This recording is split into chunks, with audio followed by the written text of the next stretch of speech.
Morrell and Morgan. Yes, good morning. Good morning, my lord and my ladies. I represent Mr. Morgan in this matter, Yes. and my other friends going across the bench. Mr. Jody Atkinson represents Miss Morrell, Yes.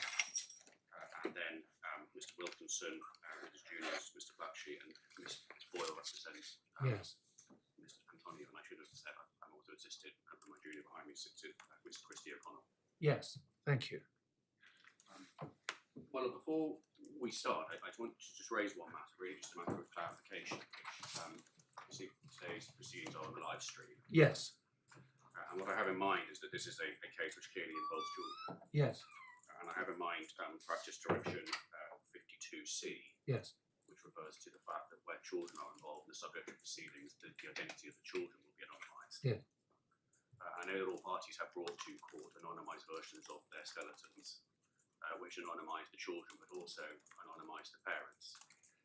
And what I'm uncertain about is to the extent to which, by revealing the identity of the parents, you reveal the identity of the children. Yes.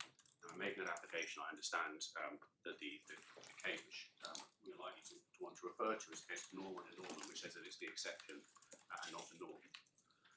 So it's not, I'm not making an application, and I appreciate that that application would have to be historically made. It hasn't been made. Yeah. That's a conscious decision. We know about that. But what I don't want to do is for us to put our foot in it. Yeah. Well, first of all, the case has been listed under its full name. So in terms of the identity of the appellants and the respondent, that's all in the public domain, isn't it? It is. So far as the identities of the children concerned, there are two of them. Is it your suggestion that we simply give them an initial, just simply so that they are not identified by their forenames? That would be my suggestion, and I would also seek to extend that suggestion to my clients' two other children who are not subject to these proceedings, but who are clearly at play and have the result of this may well impact on them. Yes, I can't see for my part that much reference is likely to be made to those older children, but I'll leave that as it may. Just give me a moment then.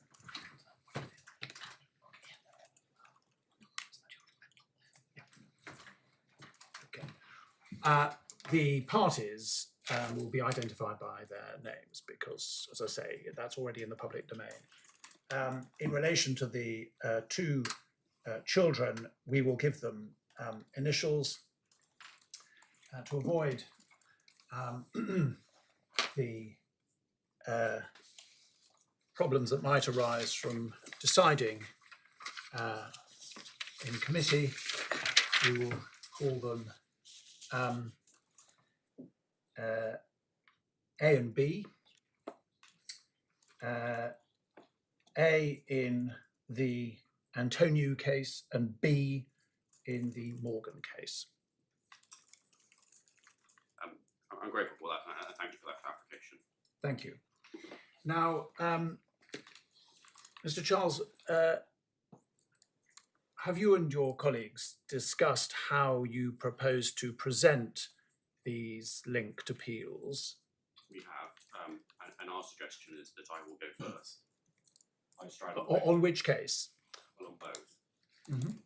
And then Mr. Atkinson will respond to me, who obviously represents Ms. Morrell, and then finally Mr. Wilkinson, Chief Counsel, will respond.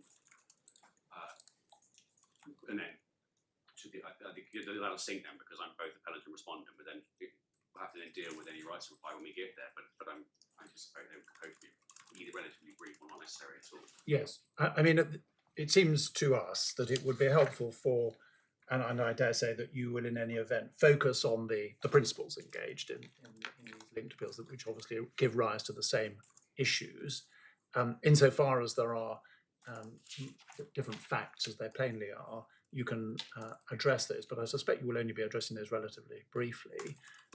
As you say, once you've addressed us on the principles, and as Mr. Atkinson and Mr. Wilkinson have, then if there is any need to tidy up on any points of fact, then you can do so.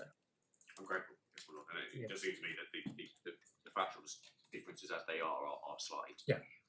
And it's not really an appeal where we should be harking back to exactly how the ground's formulated, because they've been through quite a lot of reformulation. It seems I agree. it's the heart of what we're dealing with. Yeah, I agree.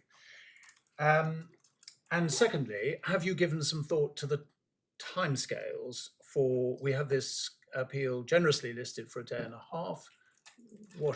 How are you proposing to divide that up? Well, broadly speaking, I anticipate that I will need the morning. I'm hoping that I will be done by lunchtime. I don't want to make an absolute promise of that, but it seems to me that that should be possible. And then my expectation is that both my own friends dealing with one case each will need slightly less, but not significantly less. So whether then you hear from Mr. Atkinson and a little bit from Mr. Wilkinson today, or whether we do it Mr. Atkinson and Mr. Wilkinson goes to tomorrow. But as I say, because I think this is something which turns on the principles, I'm hoping that any need for reply or correcting a fact is going to be very limited. So if replies are necessary, I'm thinking they're more like 5-10 minutes rather than anything more than that. Well, I'm going to turn to Mr. Atkinson and Mr. Wilkinson in a moment, but it's the appeal of Morrell, of course, was the first in time. Yes. Certainly given the earlier Court of Appeal case number. Is the arrangement that you just described to us agreed between you all? Yes. Very good. Mr. Atkinson, is that right? You're happy to allow? Happy to allow Appellant friends go first. Right. Mr. Wilkinson, the same? Yes. Very good. All right. Okay. Right. Thank you very much indeed then.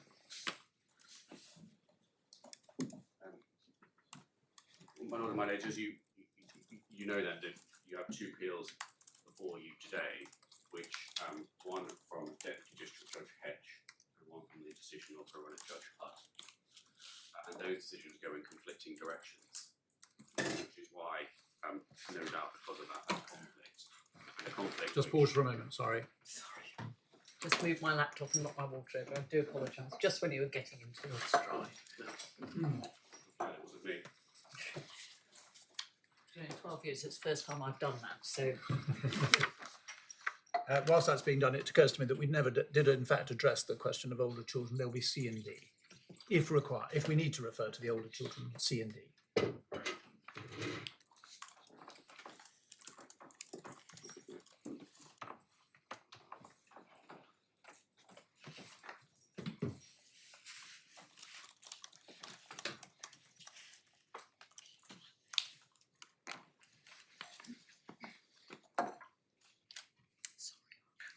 Okay.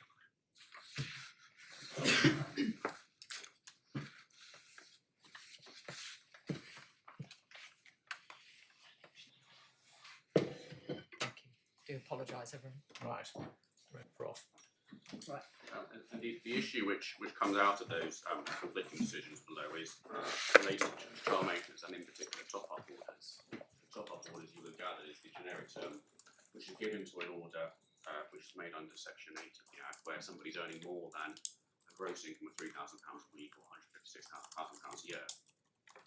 And as you drill down into this, the question then comes is how do those orders come to an end, and in particular, how should the court construe both Section 10 of the Child Support Act and then Regulation 3.2 of the Child Support Maintenance Arrangement and Jurisdiction Regulations 1992, which, unless otherwise I'll refer to as the 92 regulations. And what I say is that when those section and the regulation make it very clear that an order ceases to have effect when a maintenance calculation is made. And where that then takes us, it begs the question is, well, when is a maintenance calculation made? And I say that, and if we just deal with it at an elevated level for now, it's made whenever the court make a calculation under the Act. And that is a phrase that I then lift from Section 54 of the Act, which we'll look at in a moment to try to get our positioning around the definitions.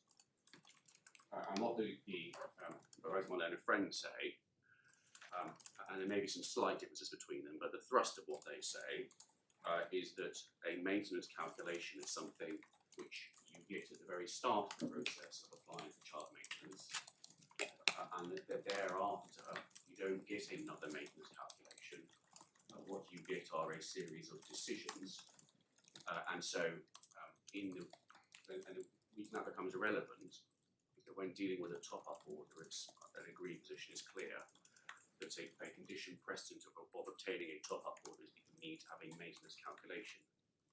And therefore, as I understand what my learned friend is saying, if you can only have one maintenance calculation, then if you've had it in order to get a top-up order, you can't get a second. And so I think what they both say, certainly Mr. Appellant says this, and I take it to be implicit in Mr. Wilkinson's case, is that the way that you would end a top-up order is going back to court. And I won't try to do it now, but what I will do in the course of my submission is to show why that as an alternative way of ending a top-up order wouldn't work.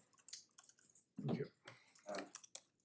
And I say, because what is clear, you only have to, anecdotally, also be looking at the academic text and the like on this, is that there is quite lots of confusion on the ground as to how the top-up order comes to an end and how the child maintenance service interact with the court.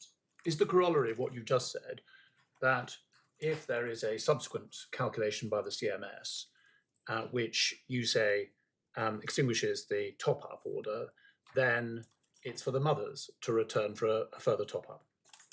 If a maintenance calculation is made, Yes. and it brings an order to an end, but By that new calculation. correct, Yes.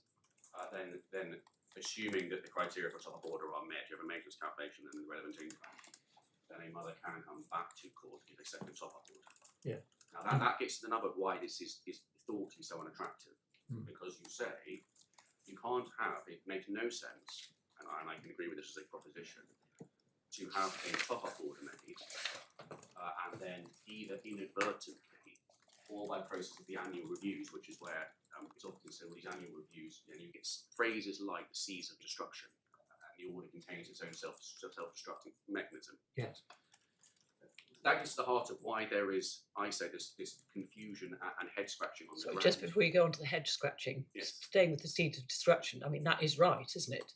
Because on your case, top-ups stop at every review. On my case, And the sort of maintenance calculation rendering a top-up order which provides for maintenance until 18 or further order or tertiary education or whatever the phrase is, completely pointless because top-up orders can only last 11 months, 29 days. what I say is missing from that analysis is that the Secretary of State has a discretion as to whether to make a maintenance calculation. Sorry, but am I right? Well, you're right that if the Secretary of State makes a maintenance calculation, it would topple the order. The question is, so it actually boils down to the question of who is deciding whether a top-up order should end. My learned friends will say a judge should decide that. A judge may make the order, a judge should decide when it ends. And what I say is what the legislation says is that there is a mechanism built in because it ceases to have effect on the making of a maintenance calculation. Sorry, I understand what each of you is saying. What I'm just trying to get sort of clear in my mind is I perfectly understand. One side say it's the court, you say it's for the CMS Yes. process. But if you could just clarify to me so I understand the effect of your case, and I understand you say, rightly or wrongly, is that a top-up order can only last 11 months, 29 days, and it does render all the verbiage about the anticipation in a consent order that it lasts to 18 or the end of tertiary education actually doesn't hold any water because every top-up order will finish upon the review. No, I don't accept that. Okay. What I say is that there is a mechanism, the annual review or a supersession decision. That's a mechanism which, if the trigger is pulled, will end the top-up order. But the way the statute regulates it is it gives the discretion as to whether to pull that trigger or not. But the review has to happen under section 9, is it? I said that there has to be a review, but you don't have to make a maintenance calculation when you review it. So, for example, when we look at the section 20 of the Act, as a for example of this, you can appeal against the action of the Secretary of State or the inaction of the Secretary of State. And so, what you would say in a situation, take when you have a high-paid footballer, there's a top-up order in place, he's still a high-paid footballer, the annual review day comes around, the Secretary looks at it and says, I'm not going to involve myself in whether local is earning 2.5 million, 2.7 million or 5 million. But on any which basis, it is an income which is in excess of the capped amount. And therefore, I'm not going to make a maintenance calculation. So I've looked at it, but there's nothing for me to do here, I'll step away from it. And therefore the order continues. But if he alters it by £1, then the top-up order comes to an end. So I do accept that the Secretary of State therefore is wielding significant power, because one of the ways I characterise it is with the flick of a pen or the press of a button, they can topple the orders made by a judge. Well, that's right, isn't it? Yes, that is right. But what I say when we Well, it's not even so much made by a judge, it's also, as was agreed by the parties, to carry on for a certain period of time. Well, I think there needs to be a little bit to care about that carrying on for a period of time, because certainly my experience on the ground is that the orders are made always drafted that the top-up order could last until the child is 18 or tertiary education, or whatever the terminating event is. But everybody knows that that is always subject to what the CMS may do. So it's arose very much on the fact of this case, where there was, towards the end of my client's playing career, a series of correspondence which involved requests for things like a stockpiling order, which was very much, we know that he's going to stop paying, therefore we know his income is going to fall, and we want to do something about that because we know that what we have is under threat. So But that was under in the context of the quantum of the top-up order, not on the basis that he'd somehow or other managed to get a nil assessment and it would go. I think we can all agree that the way the Secretary of State has exercised his discretion in this case has not been good, because he ranged from a nil assessment to an assessment at about 140,000 odd, up to nearly 3 million, back down to just over 1 million. And it's very hard to trace through how and why those numbers have arisen. But the solution to that isn't then to misconstrue or to try to construe the strategy in a way which is very strained. The solution to it is to recognise who has the ability to exercise their discretion, and as we get into it, we'll see has the ability to exercise it with all the relevant information, because great powers are given to the CMS to gather information from the tax authorities, to have inspectors to go out and carry out inspections. And we'll get into the regulations which pass information between the court and the CMS. And I say all of these are designed to preserve effectively the shutter, which we know, borrowing the phrase, the shutter between the CMS and the court. And that shutter can only work if I can put it globally, the right hand knows what the left hand is doing. If the CMS knows the court has made a top-up order, then one would expect that they would exercise a great deal of caution before making a maintenance calculation, which would end it. But in the right case, take somebody that has historic earnings of about £50,000 a year. For one reason or another, in 1 year they earn 160,000, the top-up order is made, but then they go back to their previous employment, they're earning £50,000 a year. That would be, I would say, it would be illogical if that person, when they return to their previous earnings, significantly below the capped amount, is left having to pay under a top-up order. Why can they not use the mechanism to say, make a maintenance calculation and put me back into the CMS formula-based situation? And so, isn't it in those circumstances then incumbent on the payer to apply to discharge that, rather than assume that the burden falls on the mother every time to have to come back to court for a further order? well, to take 2 points there, to deal with the second first, with the burden of the mother coming back to court.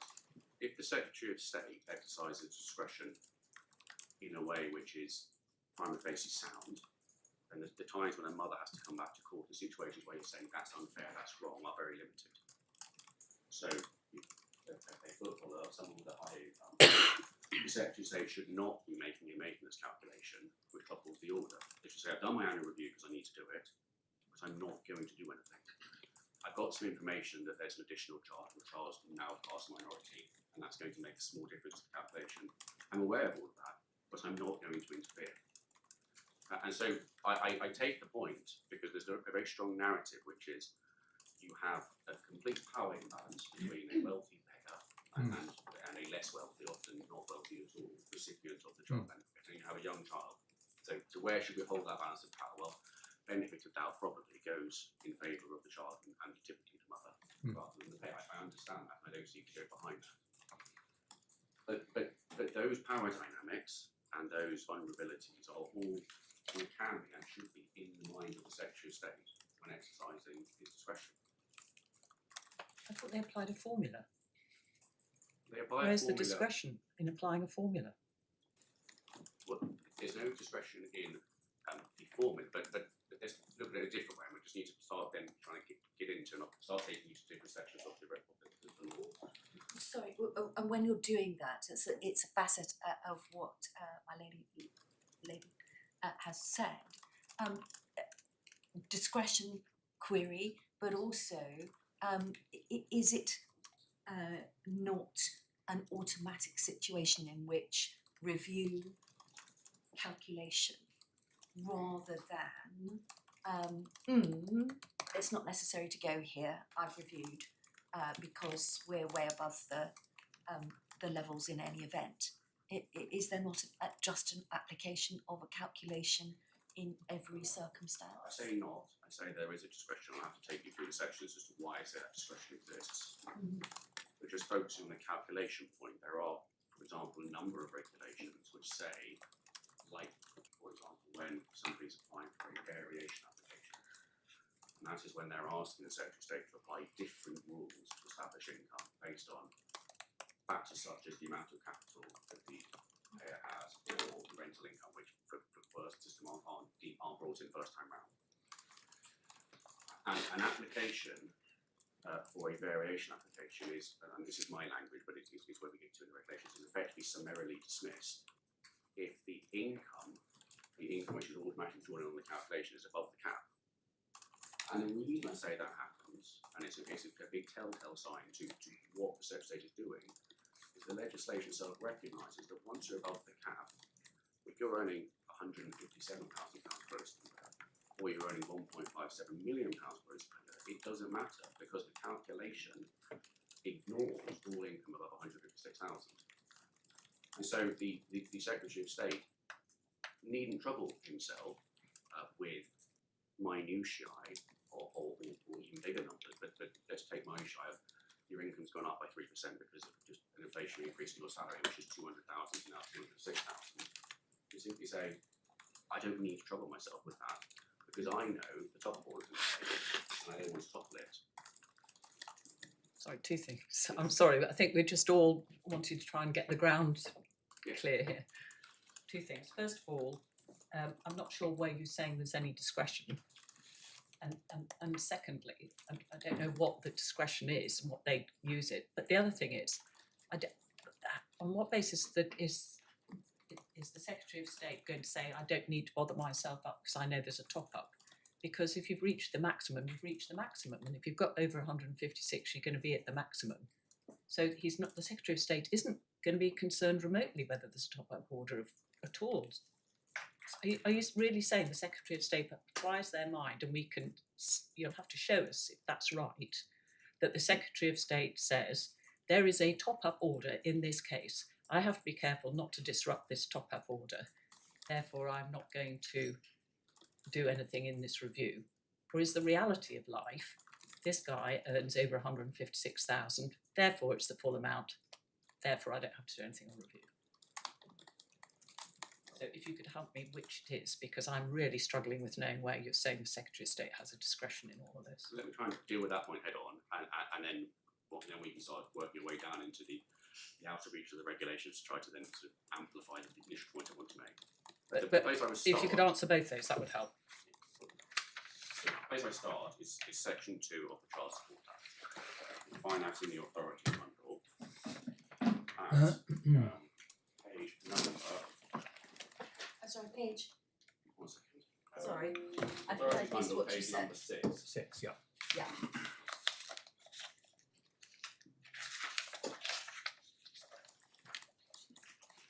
So, section 2 tells us that where in any case which falls to be dealt with under this Act, the Secretary of State is considering the exercise of any discretionary power conferred by this Act, the Secretary of State shall have regard to the welfare of any child likely to be affected by the decision. There's an answer question, but I say that the Act, right from the off the bat, is envisaging that the Secretary of State has a discretion and is exercising it for any child to be affected. You still have to show me how it happens, because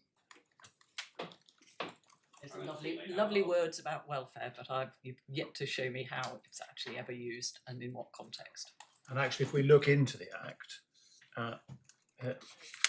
interesting that it's there front and centre of the Act in section 2, but we don't actually see the word discretion feature again in the relevant provisions of the Act to which we are, or which we are concerned in this appeal, do we? Was it there? Firstly, I'm not sure that my own friends disagree with me that the Secretary of State can decide to act or not act. It's only Mr. Atkinson, when in his supplementary skeleton replies and says that when I'm trying to ameliorate the unfairness of my order gives top what I'm back to court, my order gives top what I'm back to court, I understand that. He says that what I do is I correctly identify that the Secretary of State need not make a supersession decision. A supersession decision is a maintenance calculation. So I guess I will go through and then establish where I say this discretion arises from. But we start at section 2 and I'll work through it. So then I say, let's then get into the nub of it and go to section 11 of the Act, which you find at page 20.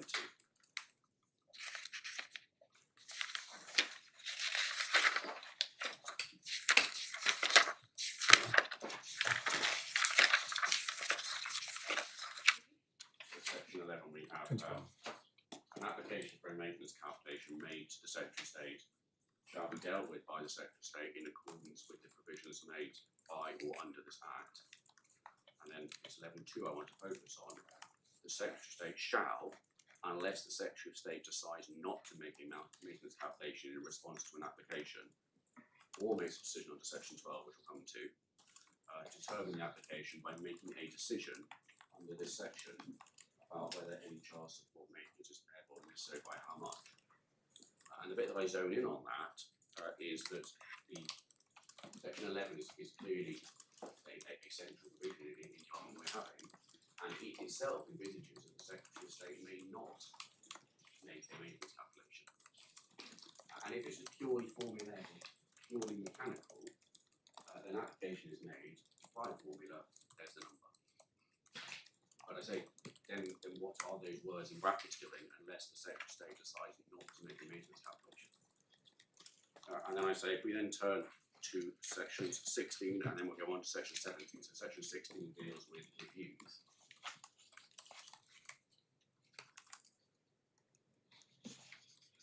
And shortly put, a review is arises shortly after a decision is made that's retrospectively in error. And there's more to it than that, but that is effectively what happens. And then we have a supersection which is slightly different.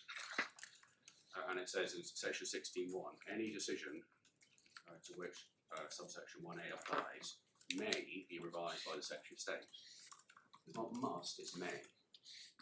And I say that the Secretary of State can, for very good reason, choose not to revise a decision. And I say exactly the same thing if we look to section 17, which you find at page 30 in the authority bundle, where section 17.1 says that subsection 2, the following, and then it lists all the decisions which can be superseded, and we can return to them if we need to. But then the text just below subparagraph E again is may be superseded by a decision of the, whereas the Commissioner should say Secretary of State, that's just a glitch, either on an application made for or on the Secretary of State's own initiative. And so again we have may, and we have the Secretary of State being able to act on his own initiative, which is something which again it has an implicit discretion to it, rather than you give me the information, I'll input it into the queries like Excel spreadsheet, and I'll give you a formulaic answer. And then I say that if you go to section 20 of the Act, and so far we're really the opening chapter of the Act and the real nuts and bolts of what drives its whole architecture. Section 20 of page 32, you deals with appeals to the first tier tribunal, and they fall into section 1A and then B fall into two different categories. So a qualifying person has a right to apply to appeal to the first tier tribunal against, and then firstly a decision of the Secretary of State under section 11, 12 or 17, so they are maintenance calculation, interim default maintenance calculations and supersessions.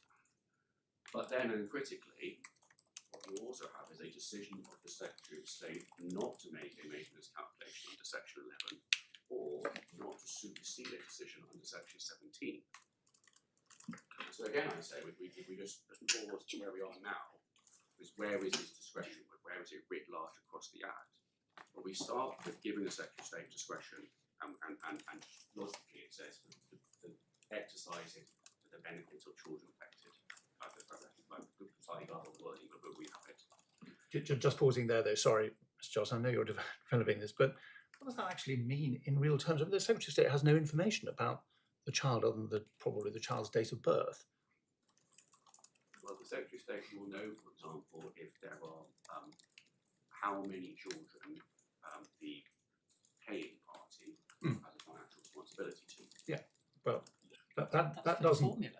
That's part of the formula, but have regard to the welfare of any child likely to be affected by the decision. It is a sort of formula that one well sees in welfare-based or welfare-type decisions that the family court is very accustomed to making. But in actual fact, the Secretary of State will have very limited information about the family, other than the core information about the payer's circumstances, the age of the child, whether there are other children, as you rightly say, for whom the payer has responsibility, and possibly one or two other things, but very little that actually informs the Secretary of State about how any variation, supersession, or revision to the calculation will actually impact on, quotes, the welfare of any child, unquotes. Except that we're only talking about finances here. Yeah. So it could well be said, well, you have two children in equal financial situations, but one needs more attention, more care. That doesn't work. So the Secretary can't do that. The Secretary of State says, I've got what I've got in terms of numeric finances. I know how many children are need to receive, or through their parents, to have the benefit of maintenance.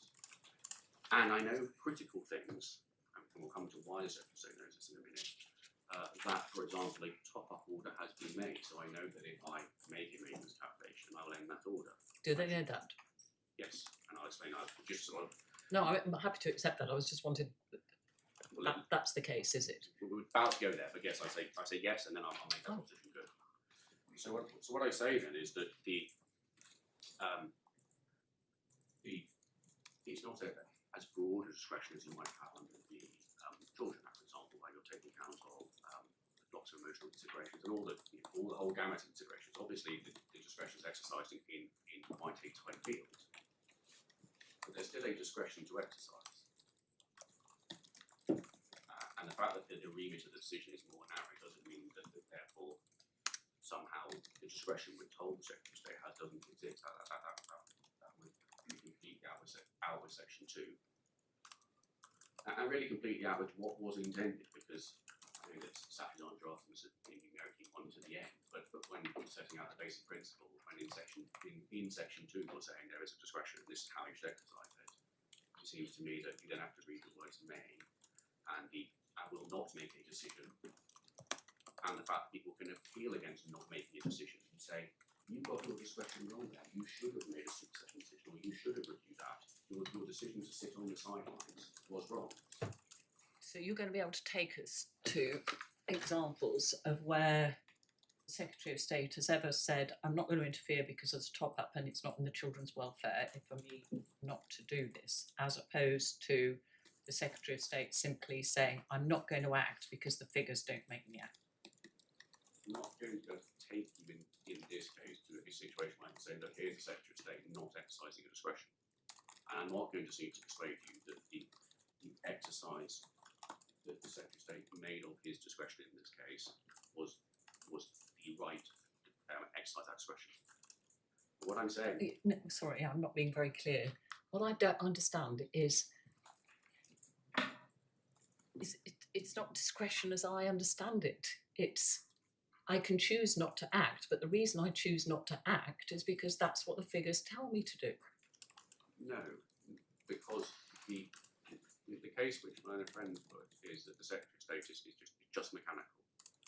They refer to things like far too much weight, far too much consequence being given to an administered decision.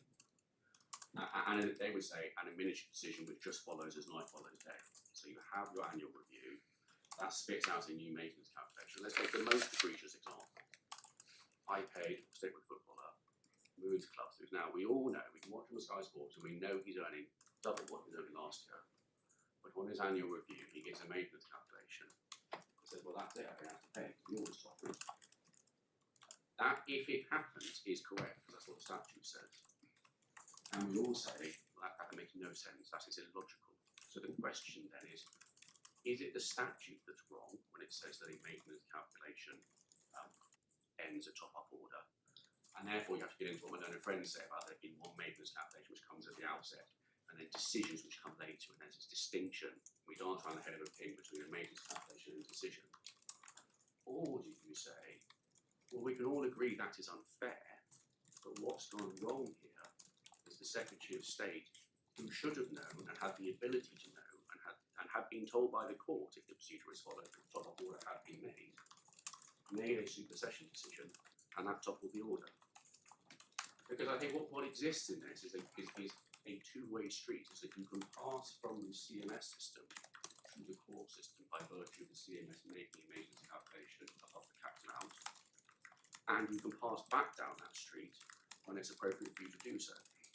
What my learned friends would say is it's just a one-way street. It's a one-way street into court, and then to leave the court, you have to come back to court to get the order revoked. And I won't do it right now because I want to just keep developing some of the other points, but I say that the mothers in this case and recipients of child maintenance should be careful what they wish for if they say that's what they want. And I'll explain that point later, and as a cryptic clue, I'll come back to it. Thank you. And whilst you're doing so, and we'll let you develop your arguments, but you acknowledged a bit earlier that the power imbalance is between payer and payee. Is it your case that the Act is constructed in such a way as to address that power imbalance? Or is the power imbalance between payer and payee addressed in a different way? Well, the Act addresses it because it gives the discretion to act with reference to it to the Secretary of State. So there's lots of power imbalances or where in any decision-making process, Yes. how does the court deal with it? Well, it gives a broad discretion to the decision maker to take account of various factors, which can be vulnerability, disability, age, and so on. So we have some carve-outs like disability and school fees, which are Yes. all of that category. But a lot of it is then left to the Secretary of State to put these things on the scales and work out how to exercise the discretion. I see. And in that way, the power imbalance is addressed. You say. I see. If we where I want then to take you, if we can, is I want to address this. What I say is the situation where information passes between the Secretary of State, CMS, and the court, and passes back again, because those provisions are telling and helpful because they show that the one knows what the other is doing and therefore is gathering the information necessary to exercise discretion. Because a discretion with no information would be hopeless. So what I say if you get there is by looking at, let's start by looking at section 10, subsection 4 of the Act. And you find that at page 20. Starts at 19 and goes on to 20.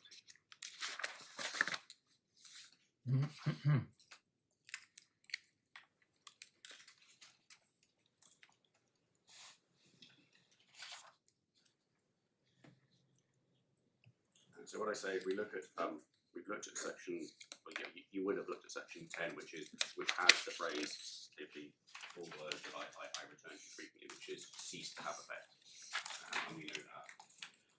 have then a 10 subsection 4, so within the very section dealing with a maintenance calculation clause in order to cease to have effect, is it says the Secretary of State may by regulations, and we'll look at those next, make provisions for, and then two things, and I'll summarise them rather than keep them readable to you, but for notification to be given by the Secretary of State to the prescribed person, I'm going to look at who that is, in any case where the Secretary of State considers that the making of a maintenance calculation has affected or is likely to affect any order of a kind prescribed for the purposes of this subsection.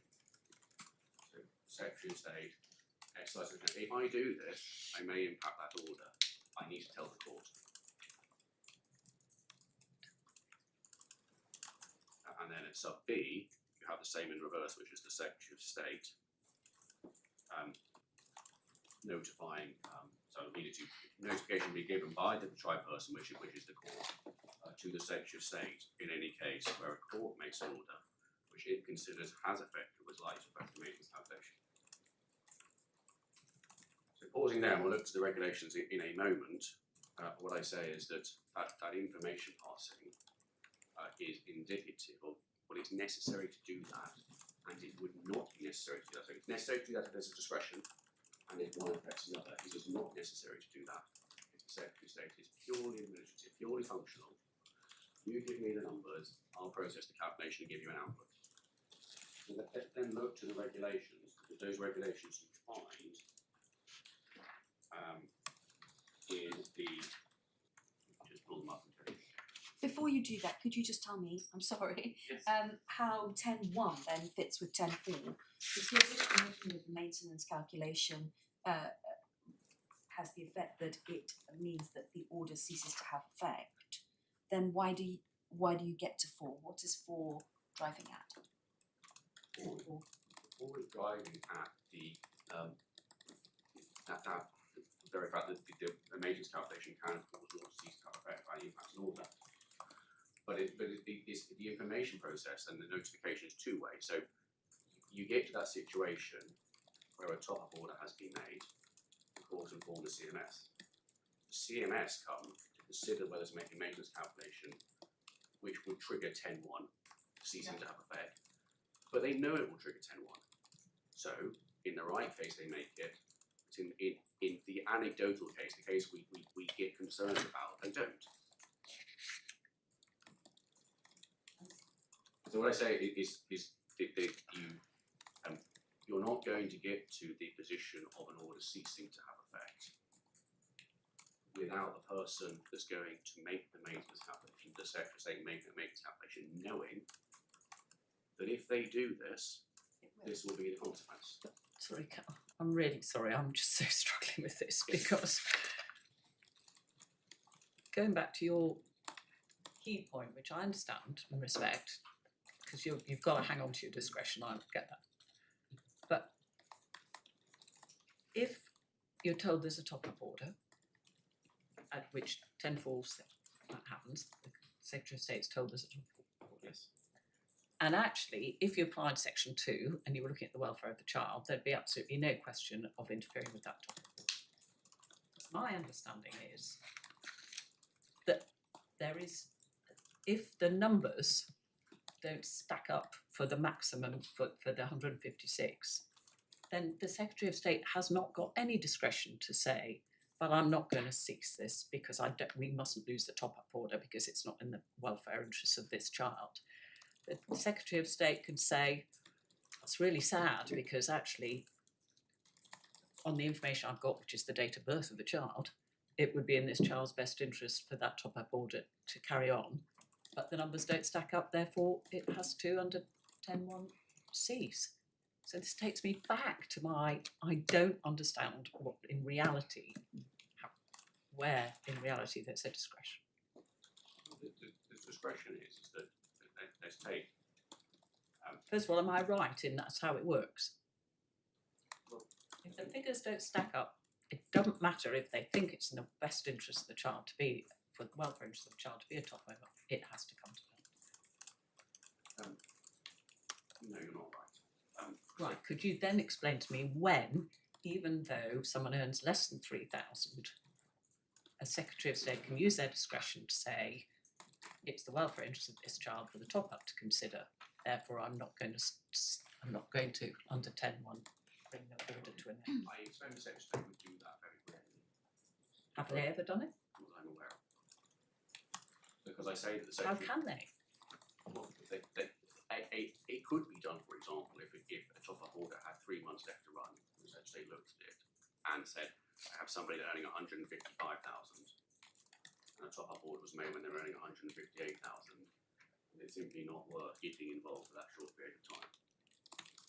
Now, I think probably the Secretary of State would approach it on the basis of this whole act is being put in place to create a shutter, the barrier between what I do and what the court does. And if it's back in my dominion, then the formula outcome is fair and is in the welfare of the child, because that's what the formula says. And I can't try to split hairs and look at all the little nuances of each case, because the system would become unworkable as a whole. I understand that. That's why I go back to there is no real discretion. Well, there is. On your example, is the Secretary of State likely, where somebody's earning a little bit below 156,000, to not make a maintenance calculation? I say that whilst one could come up with an example, it is highly improbable. So we could probably put that down as to 1% not going to happen, but actually I'd say it's theoretical. And I say that is exactly what the Act has always envisaged, which is if you're not earning above the capped amount, you fall into the formula. For better or for worse, it has all the advantages, simplicity, speed, and so on, but none of the advantages of that level of bespoke decision making. I understand that. I just don't understand where this discretion is. But keep going. Perhaps you'll have me. Perhaps I'll understand by lunchtime. So, well, perhaps we'll just finish off. I think it's important that you've seen the notification requirements, and then we can maybe easier if we then try to jump to some examples of what the Secretary of State might do. And as it's quite easy to do it in the extremes, and then you get down to one of the questions of what happens right from the limbs and how do you deal with that. But they're difficult whether the Secretary of State's doing it or whether the court is doing it. So I say that there's not an answer to say, well, it should all be in the court because the judge can do it, because there's someone else that can do it, and there's no reason to suppose. I know on the ground that the experience of those that interface with the CMS, they don't do it very well. But that's not a reason to bludgeon the statute, that's a reason to encourage the CMS to do it better. Let's just finish off the notification provisions so you can see where they are. And I'm sorry to interrupt again, Yes. but in section 10.4a, the Secretary of State it notifies where the calculation has affected or is likely to affect any order.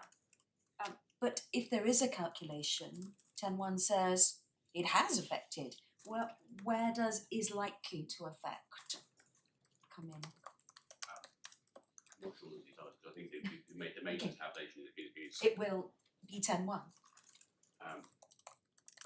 There may be, perhaps, I can't give you an example, there may be certain things to do with an order under disability and the quantum, or where you had an order which perhaps wasn't drafted in the sense of pay £300 a month, including what you pay under any CMS assessment, which is £300 a month, and then there might be, we need to, if the CMS is going to adjust the quantum, of course going to adjust it, you need the two to be, to think of it as a bar chart where you need the total charge amount, but some of it might be blue, some of it might be red. And there might be something around that. But I'm not, I think for the purpose of a top-up order, I'm accepting that it is the likely to affect is not written. Thank you. So I'd ask you then to turn to page 69 in the authorities bundle, where you're looking within the 1992 regulations.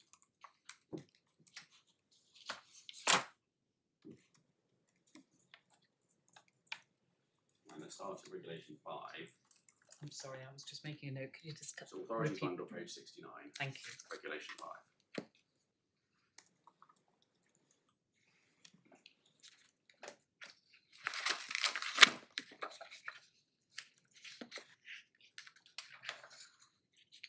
And when we get there, we see, I will just read it because I think trying to paraphrase it only leads to errors down the line.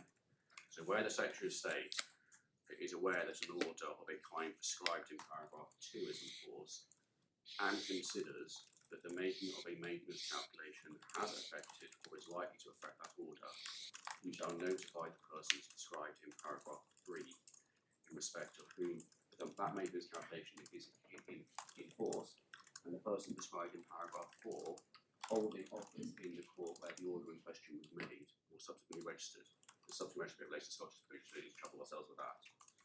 And if you look down at sub 4 quickly, you see there's England and Wales, the prescribed person is in relation to the High Court, the senior district judge of the principal registry of the family division, where proceedings were instigated, in relation to the family court, a court officer.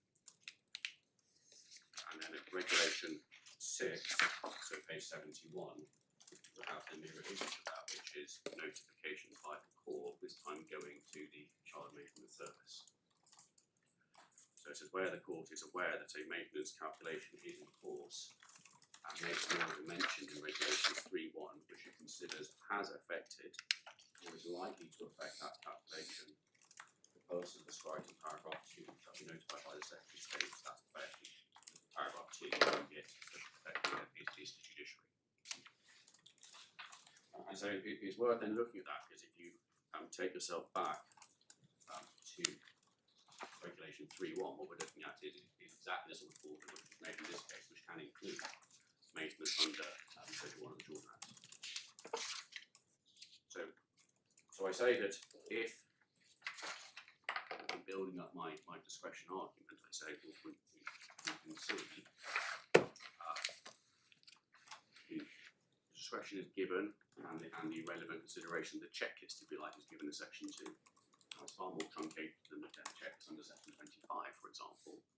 But I think that goes to the point my Lord made, which is we're only looking at finances, we're not looking at everything else. There's obviously a short checklist, or it is logical, this is a short checklist.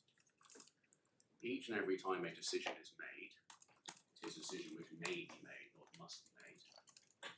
And when we look at section 11, and the friends really take us the critical gateway into a maintenance calculation, it has a provision built into section 11 that the Secretary of State may elect not to, or may choose not to. That has to be a discretionary decision. And we have that repeated in section 16 and section 17 relating to provisions for supersessions. Again, it's may. And then we come to the question of, well, what do you do if you don't like the decision of the Secretary of State? And you can appeal against two things the Secretary of State does. One thing the Secretary of State does, and you don't like, is makes a decision. So it makes a maintenance calculation. This supersession will have to come into, I'm teasing that language, but the Secretary of State does something. I don't like it, I can appeal to the first tier tribunal. But also, the Secretary of State does not do something. The Secretary of State has to have a moment where the ability to pull the lever or press the button, or however you want to describe that moment comes, and says, no, I won't pull the lever, I won't press the button. And that has to be an actual discretion, because it's either pull or push, or press the button. And I understand, Mr. Charles, that one can appeal against a decision not to do something, and you're appealing and saying the Secretary of State should have made the calculation. But in relation to an appeal when a decision has been made, which will go to the FTT, I think, Yes. that appeal, is it, I don't know, question not answer, that is about the level of the calculation, is it? Or does the FTT also have the discretion to conclude, I appeal to the FTT because a decision was made and a decision should not be made? Does the FTT have that power to conclude that a decision should not have been made? I'm sorry if I'm not making myself very clear. An appeal against the decision which is made. So that Appeal against a decision which is made, that would generally be about figures, about level, Yes, I imagine, when you're with the FTT. But could you also say, I'm appealing that a decision has been made because a decision should not have been made? and therefore does the FTT have the jurisdiction to decide that a decision should not have been made? I would suggest that it does have that ability. Okay. Whether that's an ability which is ever going to be used, because once if you have a numerical decision, then it triggers consequences, and you want to setting aside those consequences. Either I want more money, I want less money, I want to pay less money, or I want my top-up order to be preserved and the like. But it takes us to the situation that once a maintenance calculation is made, the order ceases to have effect. And it's one of the points my own friends make down the line, where they say, well, what you're doing in this case is you're trying to rely on a decision which was subsequently then appealed. And how can you do that? You're relying on something which will prove to be wrong down the line. That is weird if you give that erroneous decision, we call it that, and I do it for the purpose of this argument, not by saying it's erroneous generically. The judicial consequence, or the consequence which lasts, and I will come to deal with that point now. But I say that you, I do see why you couldn't frame an appeal to say you have made a supersession decision and you should not have done so, you should have done nothing at all. And then Rather than it being a numbers issue, yes. which is dealt with in Wood and the past cases, which is whether on a supersession decision, if the relevant facts are looked at and the decision is that numerically nothing changes, is that a supersession decision, yes or no? And that came up in Wood and the past, and even further up, because in the Social Security Act, the relevant appeal provision does not have the ability to appeal against a Secretary of State's decision not to make a decision. And so what the Court of Appeal have to wrestle with on that occasion is, where is the ability to challenge a, I wanted you to increase my benefit, I wanted you to increase my payment, you didn't do so, I want to challenge that. And we can do it here because you would say, well, you do it because you go under the not make decision. So we have that route. Under the Social Security Act, you didn't, and that caused problems. And so I say that the problems had to be resolved, and the tension was, do you read into the supersession power that it includes I've looked at this and I don't do anything, or do you widen the route of the equivalent of Section 20? Do you widen the channel to appeal? And there was a difference between all of that was over, and everybody in the courtroom decided that there should be a right of appeal. But the question was, where do we trespass on the wording of the Act to give that right of appeal, which everybody agreed should exist? And whether as a result of that or by happenstance, I don't know. But in our case, we have an appeal both against the decision and against the election, the discretion not to make this calculation, not to make a decision. So I say that I think the point you put to me was, can in the FTT you can say simply, I want you to tell the Secretary of State not to have made a decision. Shouldn't have made a decision. I think that may be difficult because the whole landscape will have moved on to the decisions being made, consequences have happened, and it's those consequences which you are pushing back against. Because particularly in the context we're dealing with, once the maintenance calculation is made, the order ceases to have effect. That's what I'm saying. In those circumstances, can you say to the FTT, a decision should not have been made? Well, I hate the numbers, but I hate the fact that it's happened. I'm not aware of that ever being done. I mean, I think you would frame it that way, but because the maintenance calculation has been made, once it's made, the order's toppled.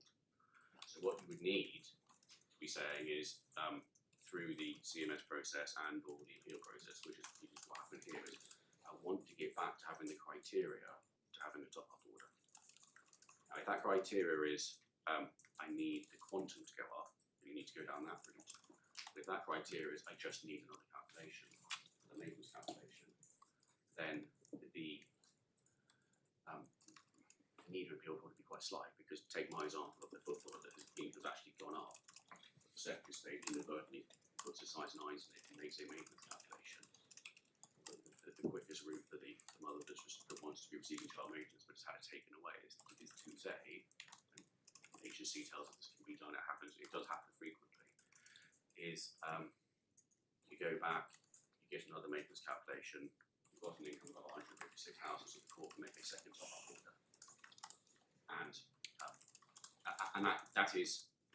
So, what are you saying? You go back and ask for a fresh maintenance calculation instead of going to the FTT because it's quicker. Is that what you're saying? In that example, where you know that the income is significant, and that's what you would do, you would be perfectly entitled to be incredibly frustrated with the Secretary of State, saying, "Why did you make a maintenance calculation which brought my order to an end when it is obvious?" But then it takes months and months and months for your fresh maintenance calculation. In the meantime, you know what you're feeding your children on.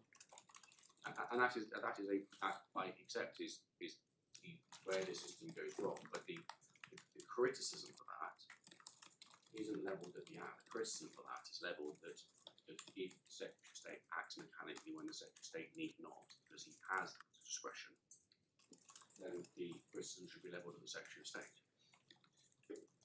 Wasn't the essential ethos of the Child Support Act to replace judicial discretion with a standard formula which was governed by social policy and the resources available? Yes. So all this talk of discretion is quite counter to the whole ethos of the One Act.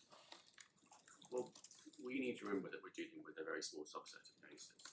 And So what I say is you deal with the vast majority of I can't give you a quantum on it, but percentages, but the vast majority of cases involve people whose incomes fall below the capped amount. yeah, and a standard formula is applied and an answer is achieved. And then you have your carve-outs, Yeah. which I say the ethos is then in those situations is we need to know where the jurisdiction between the court and the CMS lies.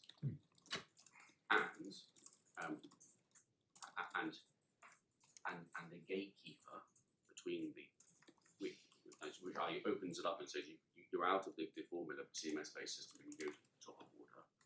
Well, the gatekeeper to that is the Secretary of State, because the Secretary of State makes a maintenance calculation which has an income of 156,000. Why is the Secretary of State the gatekeeper? I mean, the family court operates as a safety valve in certain circumstances to provide under Section 86, 87, 88 for quite particular circumstances which are exceptional, unusual, for the court to exercise a discretionary jurisdiction. Why is the Secretary of State the gatekeeper of the court's power?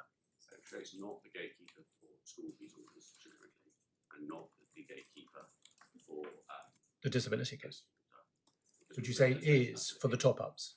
It is for the top-ups, because when you look at what do you need for a top-up, and this has been through the system already, you need a Maximum. assessment. Yeah. And there's been litigation on the question of, well, do I actually need that assessment? Because it is obvious that this person has an income of more than 156,000. Can I not just come straight to you, Judge? And the answer has been no. Yeah. You have a shutter, you need a maintenance, you need to go and get your certificate, if you like. Yeah. So the gatekeeper there is the Secretary of State, because the Secretary of State has to then do those calculations. Yeah. Well, not really the gatekeeper. There is a necessary exercise that has to be undertaken in accordance with the social policy underpinning the Child Support Act, that a calculation is made. If the calculation is the maximum assessment, then that opens the door to the family court to exercise a discretion. And what I say is then, once the family court exercises that discretion, if all things being equal-ish, you've still got somebody with an income of 156,000, the Secretary of State should stand aside and continue to allow the court to exercise its discretion and vary the order as necessary and take account of all the nuances of the case. But when that person's income falls substantially, as it might, then the Secretary of State is the gatekeeper to allow them back into the formula system. Because I say that you can go back to what is the policy of this Act. It is a formulaic system. It takes a lot of decision making outside the court process, and for the majority of earners, it is meant to be, whether it is in reality, but it's meant to be quick, painless, and predictable. And somebody that says, well, I was earning for a short period of time, I went over the threshold, but now I'm back. I'm back to my example, I was always earned £50,000 a year. I've got this one job where I was struggling lucky, I wrote a book and I made 200,000, but now I'm back earning £50,000 as a struggling author. Why should I not be able to say, I want a maintenance calculation?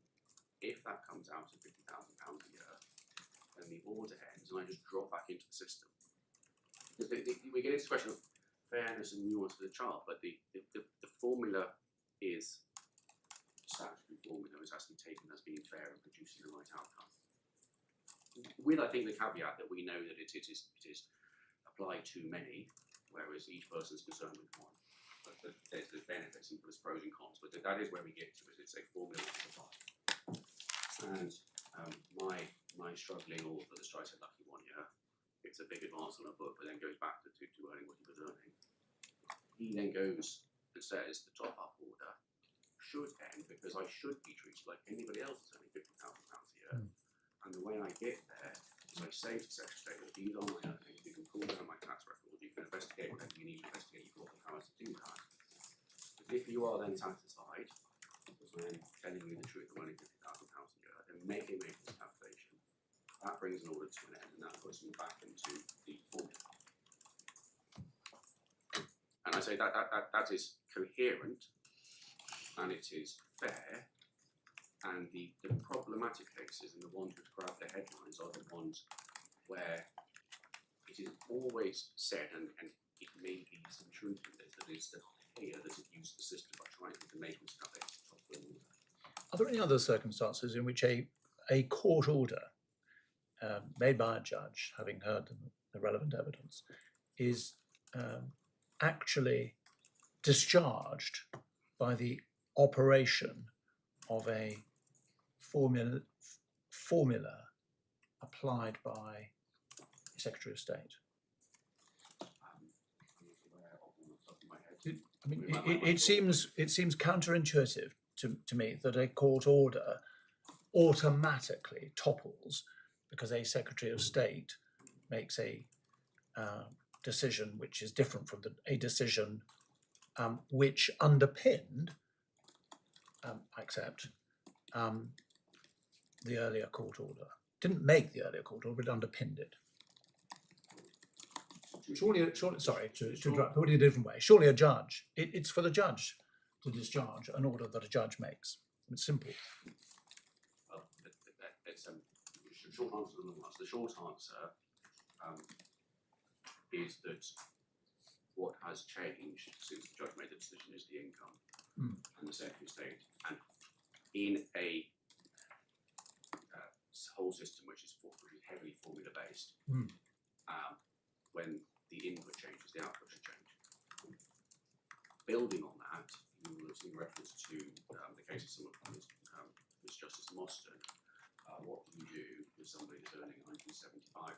And there are some complications on that, but the short point is that you extend the formula up. So the court makes a decision, but rather than getting into all the nuance of your case, it works on the basis, well, I'll just keep extending the formulas if the cap doesn't exist.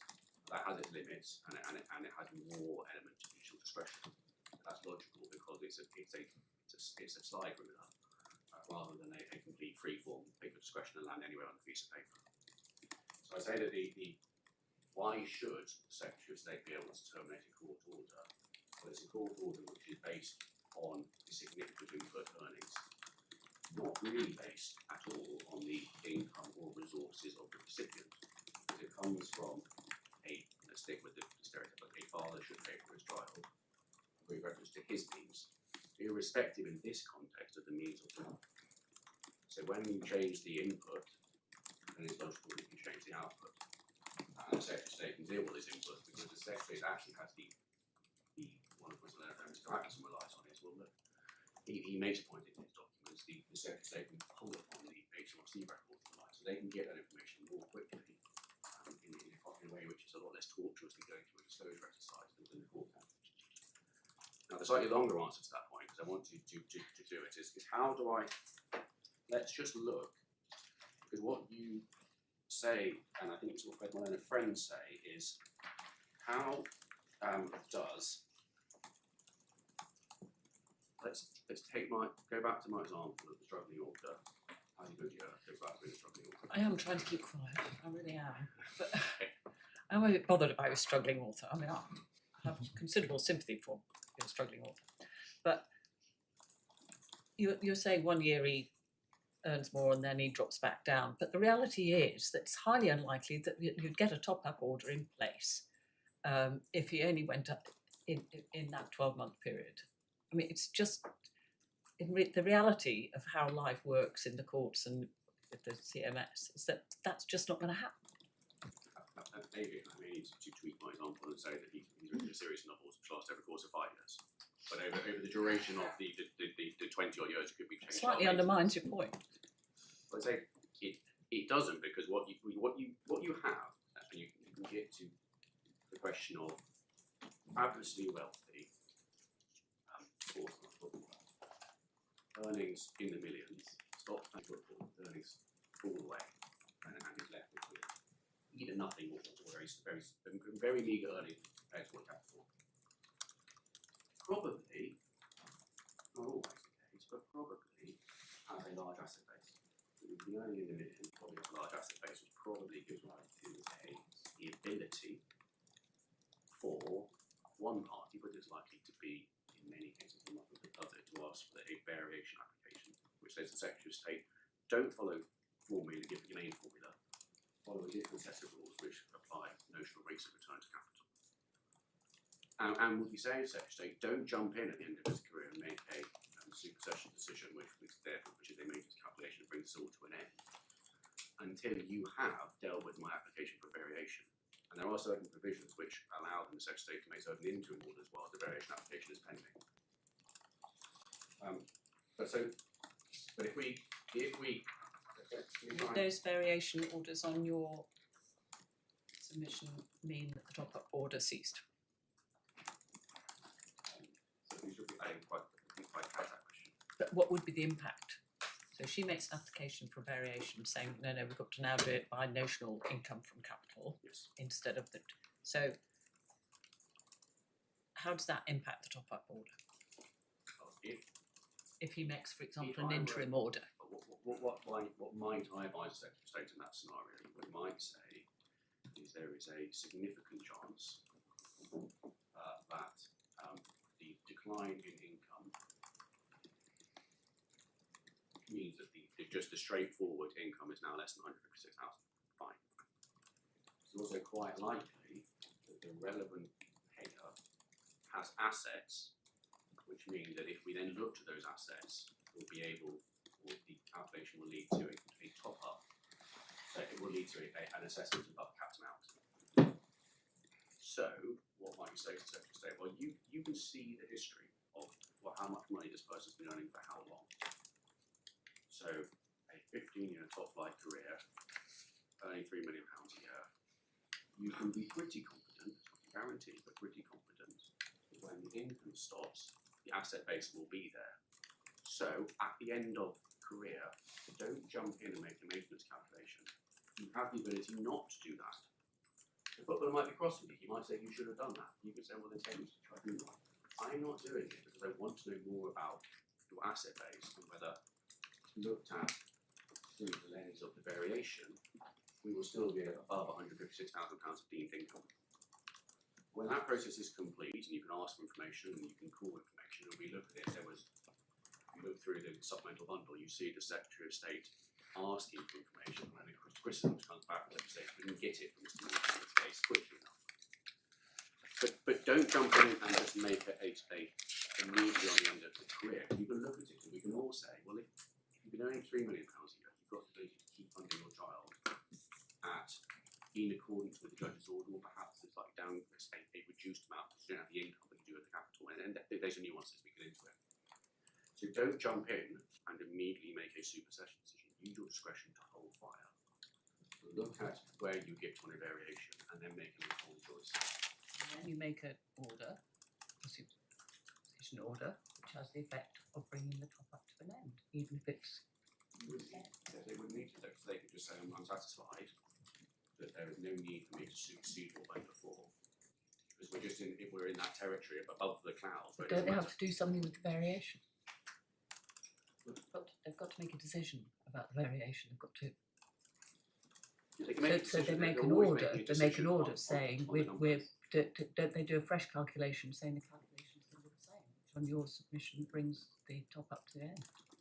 They don't put the final full stop on that. They look at the information that they decide whether to make a maintenance calculation, and they decide not to. So the decision not to, so there's a formal application to vary. Decides not to vary, I've got all the information. So don't they have to make some sort of don't they have to make a calculation to then respond to answer to resolve the application, Well, which on your account would bring the top up to an end. I don't need to supersede my previous maintenance calculation, because there is no point replacing a maintenance calculation based on an above cap income with another maintenance calculation which is based on an above cap income. There is nothing for me to supersede. And so it's not, I'm so sorry to interrupt you, I'm just struggling. So the mother or the recipient of the maintenance applies for a variation because he is saying, don't jump to conclusions, don't think, gracious me, I must make another calculation because now he's stopped earning, he's stopped playing or whatever. You know, his fame has, whoever he is, has diminished. So the recipient person is asking for a variation in the sense that they're saying, don't jump in, evaluate the situation because there are lots of assets here. You might go to a different calculation using different parameters because of the assets. But then you're saying that they are satisfied, in fact, content, that the Secretary of State makes no variation. And so is it that actually their application would be, I'd like a variation or I wouldn't like a variation, and are happy whether you do or you don't? I'm confused, if you see what I mean. Because they have applied for a variation because they don't want the present situation to be superseded by something which says now he earns naught or tuppence. And so they do apply for a variation, but your logic was actually it will still be, you'll look at it on the assets basis rather than the income basis and conclude that you're still above the threshold, so the Secretary of State will back off. So in fact, what the applicant is doing, and I'm sorry I'm repeating myself, is I'd like a variation, but actually I wouldn't like a variation. Is that really what you're saying? What I'm saying is let's just try to just work through the stages. So footballer stops playing football, his income goes from above cap to below cap. And so the applicant is going, don't panic, Secretary of State, hang on to your hollyhocks. That is in your case the mother. Yeah. So footballer wants to get out of the HR, assumes him the worst motives. So he says to the Secretary of State, I'm not earning any money anymore. Please can you make a maintenance calculation to topple that order? The Secretary of State knows, as a notification provision, that if you make a maintenance calculation, you will topple that order. The Secretary of State holds his pen above the paper and says, well, hang on. This person's been earning millions of pounds for many years. I need to be very careful about toppling an order in that context. Footballer gets very cross with that and says you shouldn't have done that. You shouldn't have not made a decision. I'm And going to appeals appeal that. it. You can appeal it. The Secretary of State has it to not make a decision, and the footballer has a remedy if he thinks the Secretary of State acted wrongly. Secretary of State then gathers information as to the asset base, and at the end of that process concludes that the deemed income is in the order, even not to work it out precisely. When we look at some variations, you often don't need to work it out precisely, but it's in the order of 220,000. And so then says, well, you're still above the capped amount, So I don't need to make a supersession decision because it would be of no consequence. Now, I think what your point was, and I think Well, I think what your point was, because I understood that you started out on a slightly different footing, which was that the recipient would ask for a variation when the playing career or the very successful book contract came to an end. And then that's why I was confused about you'd apply for a variation, but you don't really want a variation. You want nothing to happen, but all the calculations to be done on a different basis. so what you'd be saying as the recipient there is his income's dropped, but don't make a supersession decision now. You need to take account of the asset base, which would require you to And don't make one afterwards either. Yes. So it's an application for you not to do something. Okay. Just like every respondent to every appeal here spends an awful lot of time and energy asking you to do nothing. But that's valuable because you get to preserve what was before. So to what you have before, because it makes not a jot of difference because all the discretion is in the hands of the court. Whether the income is 157 and £1 or 1.57 million or the sky's the limit. And so you have the critical line. If it's below the line, then the ability for the Secretary of State to realistically exercise the discretion not to make a supersession order seems in fringe cases we can set aside as being virtually non-existent.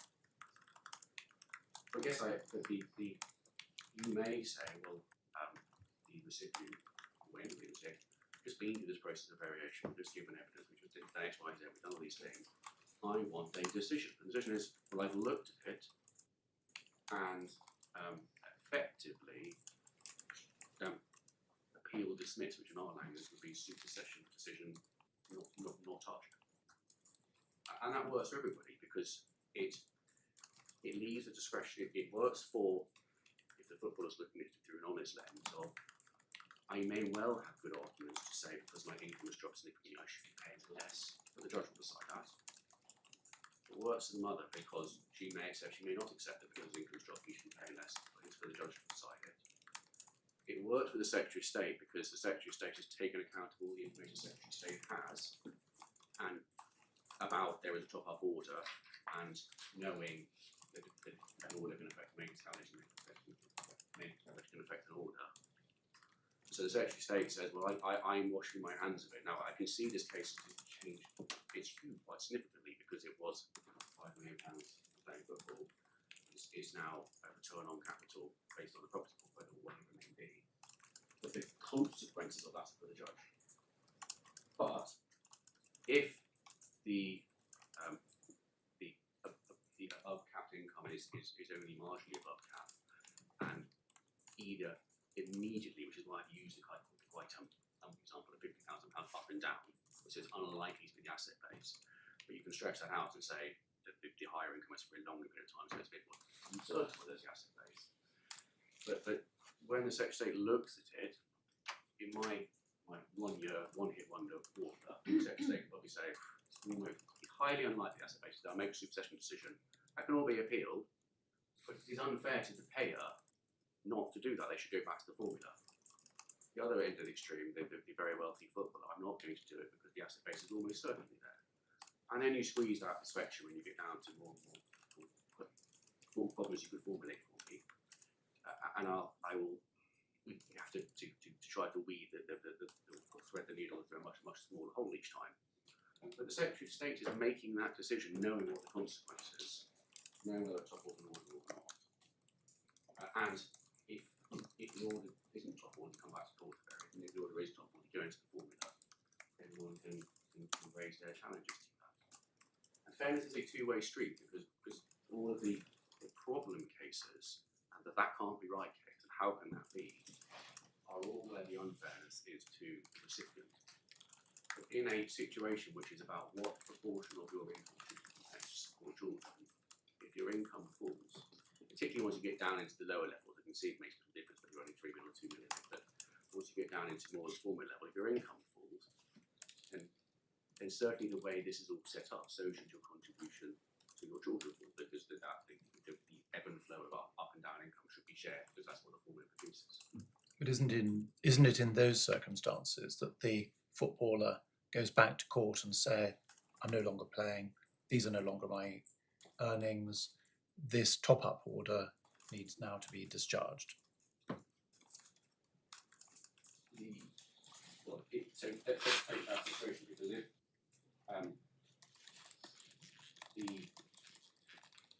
if the footballer goes straight back to court, so let's just work through. If we turn to section 8 of the Act of page 14 of the Authority Fund.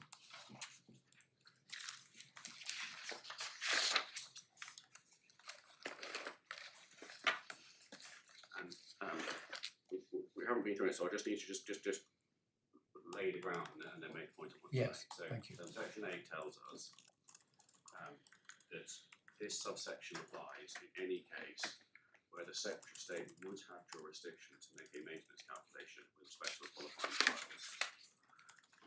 Jump over sub 2 for now. I will come back to it if we need to tie it out, but I think we're going to skip to the heart of it. And sub 3 tells us, except as provided in subsection 3a, in any case where subsection 1 applies, no court shall exercise any power which it would otherwise have to make, vary, or revise any maintenance order. So that is the shutter we've spoken about. So a case where the Secretary of State would have jurisdiction, the court shall not make, vary, or revise. And you see a little bit lower down at sub 4, subsection 3. So sorry. So actually, interestingly, although you say the Secretary of State could effectively discharge a top-up order, the court can't do the reverse. Section 8.3 says that. Not quite. So subsection 4 says subsection 3 does not prevent a court from revoking a maintenance order. So the court can end it, but what a court, and then you go down in section 8 where you then have the exceptions where you get into court can make a Can't order. tinker with it, but can. So Yeah. the prohibition, sorry, Yes. in 8.1, 2 and 3 is where the Secretary of State would have the jurisdiction, Yes. then the court shall not make, vary, or revive. Yeah.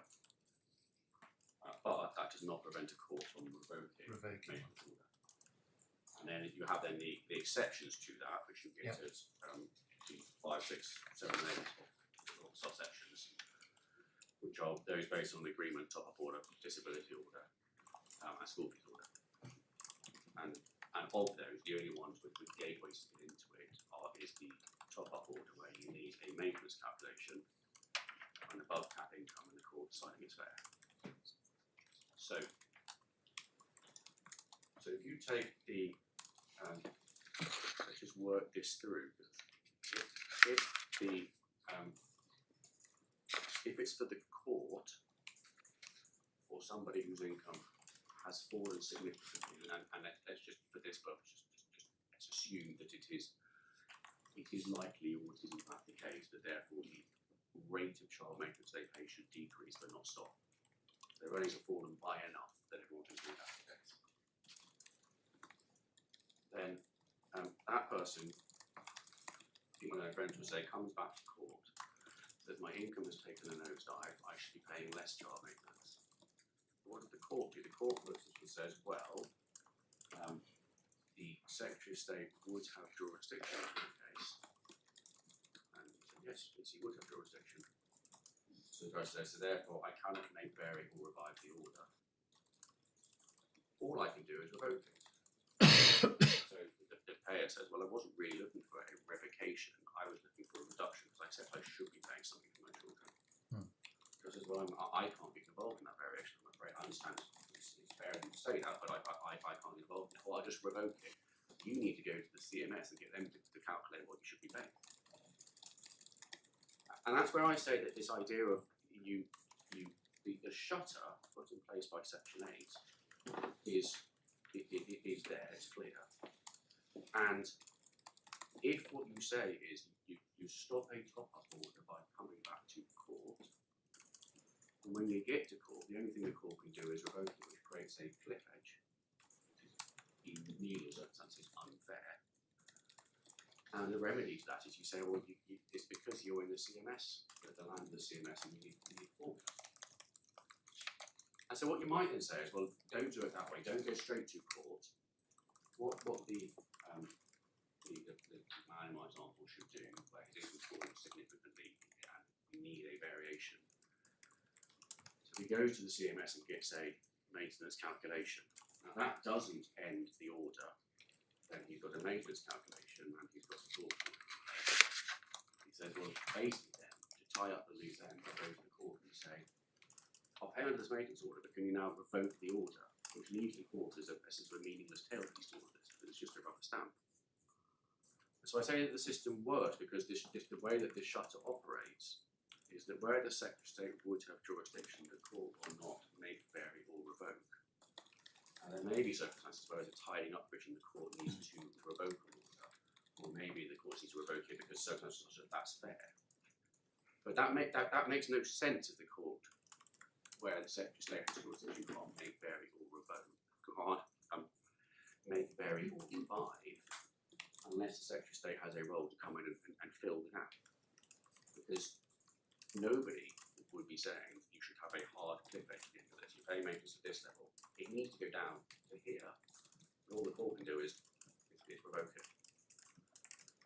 And that's why I say that the breakdown, the disconnect is word, because it's easy to formulate examples of, well, this creates carnage, this is unfair. But we keep coming back to the unfairness is that because the Secretary of State acts in a way by making a decision with potentially dramatic consequences when the Secretary of State does not have to make that decision. And if you put in the chair a reasonable, well-informed, diligent Secretary of State, then all the examples of carnage and things being upended and things falling apart on the ship all go away. Because the decisions are taken in a way where you're saying you're reflecting what's on the ground. And the Secretary of State may well have to put an awful lot of brain power into deciding whether to press the button or not, which is going back to the example of what to do at the end of all of it. But I think that's the best analogy I can come up with because we're here is an awful lot of brain power can go into saying, being able to dismiss the order stands. There's just nothing to change here. Have we got any evidence or understanding about what happens actually on the ground? I mean, obviously the Secretary of State isn't personally doing this. I mean, are there specialist people who are the exercisers of discretion people, whose task it is to do this? I mean, you keep telling us about this discretion. They're going to say, no. But in this case, we're not going to. That would be foolish. We're not going to do that. Now that means that there has to be people whose job it is to do that. It's all very well saying the Secretary of State. None of us expect the Secretary of State actually to do it. It would be ridiculous. But I am just really struggling, and I mean this is, I was still in practice when they invented the CMS and we all actually did the calculations outside court. And I never in the many years since it came out have ever seen a discretion being used or other than a formula applied. Now, I'm not giving evidence. If you tell me that's how it's done, and I will accept that, but I just still am struggling with what you're telling me about. It's absolutely fine because the Secretary of State will just say, no, on this occasion we're not going to do that, and this wouldn't be proportionate, and we've got to think about Section 2 welfare of the child. So I'm not going to apply the formula because even though the formula would do this, it wouldn't be the right thing to do. I'm not going to stand here. I'm really struggling with that. Anecdotally, because we settle the cases, we receive the same letters. I understand that. The Secretary of State acts as a blunt instrument, and the characterisation of it being more administrative and not exercising its discretion is probably correct. I'm not going to go further than that, but that seemed to be the output that you get. And again, anecdotally, and the fact that so much energy on the ground has gone into how do we keep the Secretary of State's nose out of this? Can we have a Christmas order, for example? Can we ... The fact that you have the same in matrimonials and global orders where you try to mitigate global order, where you bring in an element of spousal maintenance with child maintenance, and okay, we're out of the system now, thank goodness for that. I'm not going to try to deny that, because it's writ large over this whole area of law. So really what you're saying is theoretically, this could happen. Reality is it probably doesn't. Anecdotally, it absolutely doesn't. But we can't look at that. What we have to look at is the black letter law and say, we have to work on the basis there is a discretion that if the Secretary of State chose to use it, if it actually doesn't, is none of our business. Is that how you put your case? Yeah, I say that because I say that what you don't construe statutes. We need to then turn to actually what the statute says. We've got really caught up in the problem and the solution. What we need to come to look at is why there's a problem. There's a problem because it is what the statute says. That's what I'm saying, because you're saying to us, all we can do is look at the statute, that there is, you say, a notional discretion. The fact that it's never used is none of our business. Yes, correct. And Sorry to put it colloquially, but I really do need to Well, understand your case. that's what I say. And but what I say then is, when you get to questions, because we got to the second part of the analysis. Let me tell you what I think the two parts are. The first part is what does the statute say? Let's think of that more in linguistics and what it says. And then the second part is to stand back and sort of make them two parts. They're probably not if you actually look at purely construction. But what does the language say? Can what the language says have been what Parliament intended? And if the answer to that is no, then do we need to massage and finish the language to get to Parliament's intention? Do we have authorities about statutory construction? Yes, there's a lot in there, and I think as I said, I don't disagree with Mr. Axter raises a lot of quoting Benyon and various authorities about how you can take account of second legislative Parliament's intention. I don't quibble at all with any of the principles he raises. But what I say is what we shouldn't do is let the tail wag the dog. What do I mean by that? I mean we can't allow the fact that the Secretary of State doesn't, as it's taken into account for this purpose, doesn't exercise discretion there. To say, therefore, we need to not follow the language of the statute. Because what you're asking yourself is not how is it happening in practice. You ask yourself, what did Parliament intend? And if Parliament gave the Secretary of State discretion, then when you're saying what did Parliament intend, and therefore how do I read the language of the Act, you don't look at that 10 or 20 years down the line and say, well, the intention of Parliament has to happen because the Secretary of State isn't exercising discretion. Because that's taking an event decades later to say, what is this language being withdrawn? And so I recognise all the problems which happen on the ground, but what we need to do today is tease out what does the Act mean. Once we've established that, we say, can that have been what Parliament intended? And I say yes, because Parliament intended the Secretary of State to have discretion. And then we can diagnose the problem, which is now many years after that discretion has not been used properly. But what we can't do is breach the canons of statutory construction by saying, we know what's happening on the ground. It's not working very well, so we are the solution. I was intrigued that you seem collectively to have a different understanding of what would tells us. What do you say would tells us? The case of would. I say that would tells us that a supersession decision is a decision which replaces the prior decisions. Let me just pull that up a second. Yeah.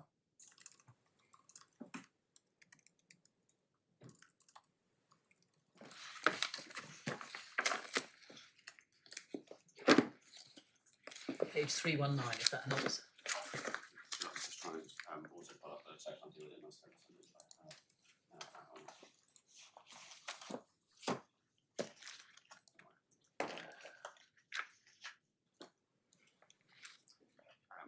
So what I say would tells us is that Are we looking at your skeleton argument, or are we looking in the authority? I'm a few paragraphs away. I'm just about to get Sorry. Yeah, I've got it now. Just wanted to know what document to pull up. Well, I look at my skeleton argument, which is at page 196 in the core bundle. And if you want it in the authority bundle, it starts at page 319. Yeah. And what I say would tells us is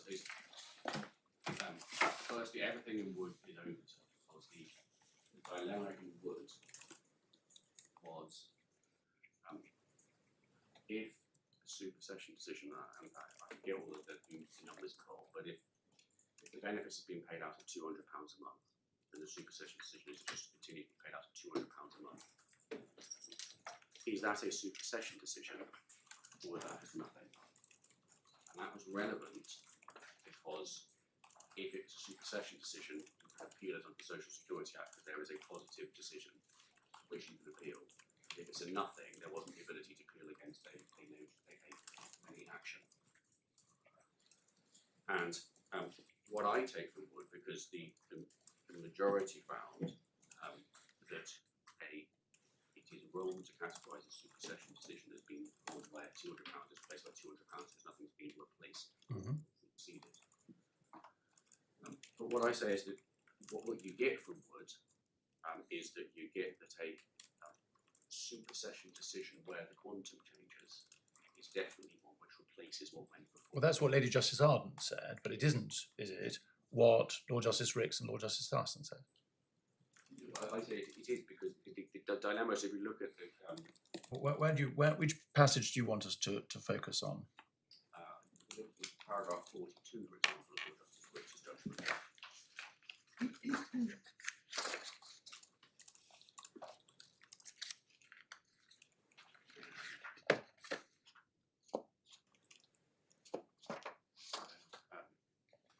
What you have at paragraph 42, I'm just going to pull up in the authority bundle as well.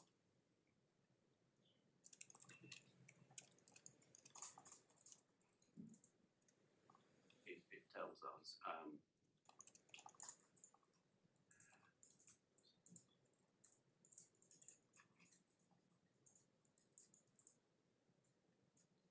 in paragraph 42, we have where Lord Justice Rick is saying,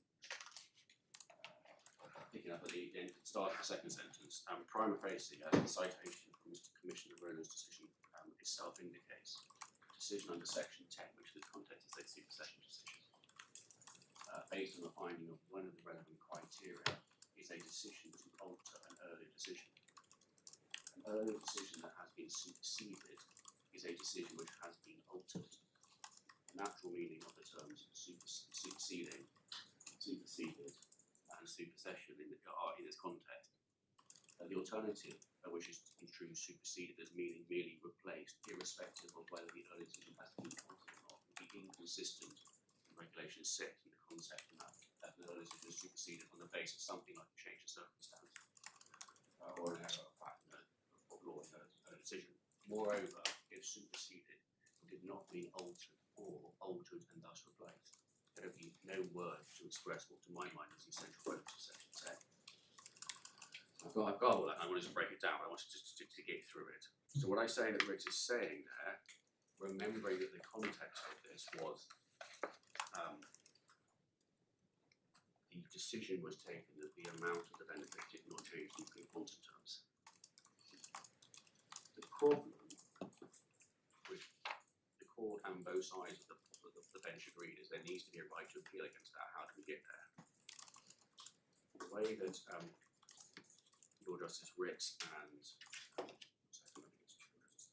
Dyson get there is by saying that that non-quantum adjustment, when you're looking at supersession, that's not a supersession decision. Therefore, you don't have the right to appeal it under the appeal provision, which only can appeal against supersession decisions which are positive, as in positive to quantum.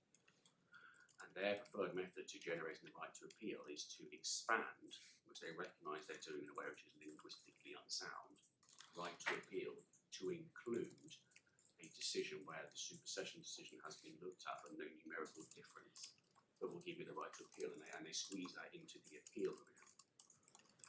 The way that Lady Justice Arden deals with it is by saying that she concludes a supersession decision which lands on the same quantum is a supersession decision. You've replaced like with like, that is still a supersession, and therefore you have a decision you can wave around and go through on the appeal provision. The difference between the judges is where do we fashion out of this the right to appeal, and the problem is it doesn't exist in our situation, because we have under section 20, which asks the court has a right to appeal against both active decision making and inaction. So we wouldn't have to wrestle with this problem. We can say I can appeal under section 20B. But sorry. No, I was going to say, but I think Mr. Atkinson and Mr. Wilkinson both refer to this to demonstrate, don't they, that supersession, because Lord Justice Ricks and Lord Justice Dyson treated supersession as altering rather than replacing, you don't get the outcome that you're contending for, which is effectively the replacing of an earlier calculation. It's an alteration of it. Well, that could only go so far as saying if the quantum is the same. If you get if they can get anywhere on that, they can say if you go back to the CMS and they do a maintenance calculation and it is precisely the same as the one that came before down to the penny, then nothing's happened. If it's moved by a penny, then you have a supersession decision. So they might say, well, there is a fragment of cases where top-up order is made on the premise that somebody's owed £200,000 on the note. A year later, they go back and there's £2,000 on the note again. That, applying the majority on wood, doesn't lead to a supersession decision. It doesn't lead to a maintenance calculation. But if it moved to £2,001, then they would have to concede on that logic that it does lead to a supersession decision, which then takes the argument of is a supersession decision a maintenance calculation. So what I say you get from wood is it meets the point first raised by Mr. Atkinson, which is the reason that we have these problems is that we are all collectively failing to understand that you have a maintenance calculation first, and then a series of decisions below it which are different and distinct from a maintenance calculation. And that gets all into linguistics, which we are going to need to turn to. Because, as I say, I come back to what we've been focusing on so far is the parliamentary intention point, and we're wrestling. We are all aware of, as we know of a case, certainly anecdotal evidence of cases where what we are getting seems wrong, is wrong, because as far as saying is wrong. But I think what you can't do is that itself is not an answer to the construction point, because what happens 10 years after that's drafted is no bearing on what was intended. I intend many things, what happens 10 years later are very different. And so you can't then say, well, I can't look at my intention as to when I wrote what I'm going to say, with what's happening on the ground. But we can diagnose the problem. I do diagnose the problem. I say, the Secretary of State will give me powers, discretionary powers. The Secretary of State would appreciate that, or doesn't want to use them. Parliament intended to give him those discretionary powers. Parliament is no doubt frustrated that they're not being used. So if I can move, if I can, because I think we do need to deal with some of the linguistic, because I think if I can want to demonstrate to you that you do need to drive and coach and horses through that, to use that phrase. Because if I can demonstrate that, then the stronger I can make that point to you. The weaker you get to, well, this will rely on parliamentary intention, because if the legislation is clear, the legislation is clear, you only really into parliamentary intention when there's an ambiguity. So if I can do that, and I want to just frame this, because what I would try to frame as succinctly as I can the case that I need to meet, and then just to tell you how I meet it. Because the case that I need to meet, I say, is well summarised by one second.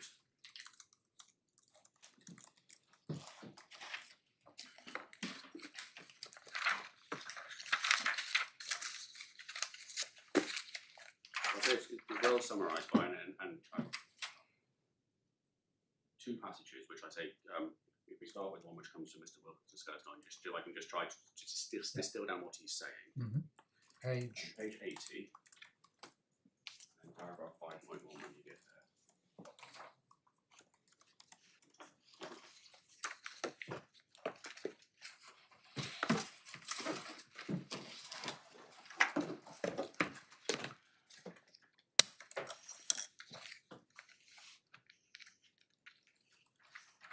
there, 5.1.1 said fathers appeal on a single question what Parliament meant by the phrase where a maintenance calculation is made in section 10 and also regulation 3.2. We can take that a little bit further if we look within this skeleton just to establish that at page 72.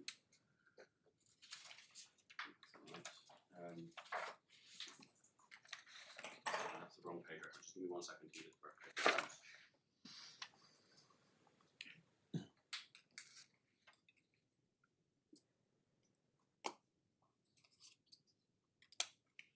I was correct. It is page 72. I just couldn't see it. At paragraph 1.11.2.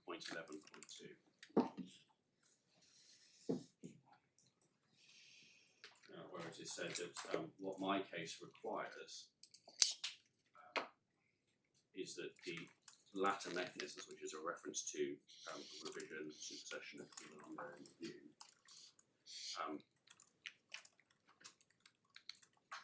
it is said they are not maintenance calculations, they are decisions.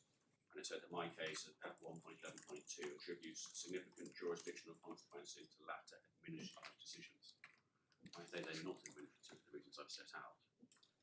But what you're getting from this, and we'll look to a minute, a couple of other passages to try to just frame the argument I need to meet, is the argument which is put, which is you have a maintenance calculation at the outset. And then what you have beyond that is decisions. So the maintenance calculation is a one-time thing. It endures, it remains in force, but it is decisions which follow after that, not in other maintenance calculation. And that is the route which sidesteps, or they would say simply means that section 10 of regulation 3 is not triggered because you don't have a second maintenance calculation. And you can get there, for example, at one second to pull up the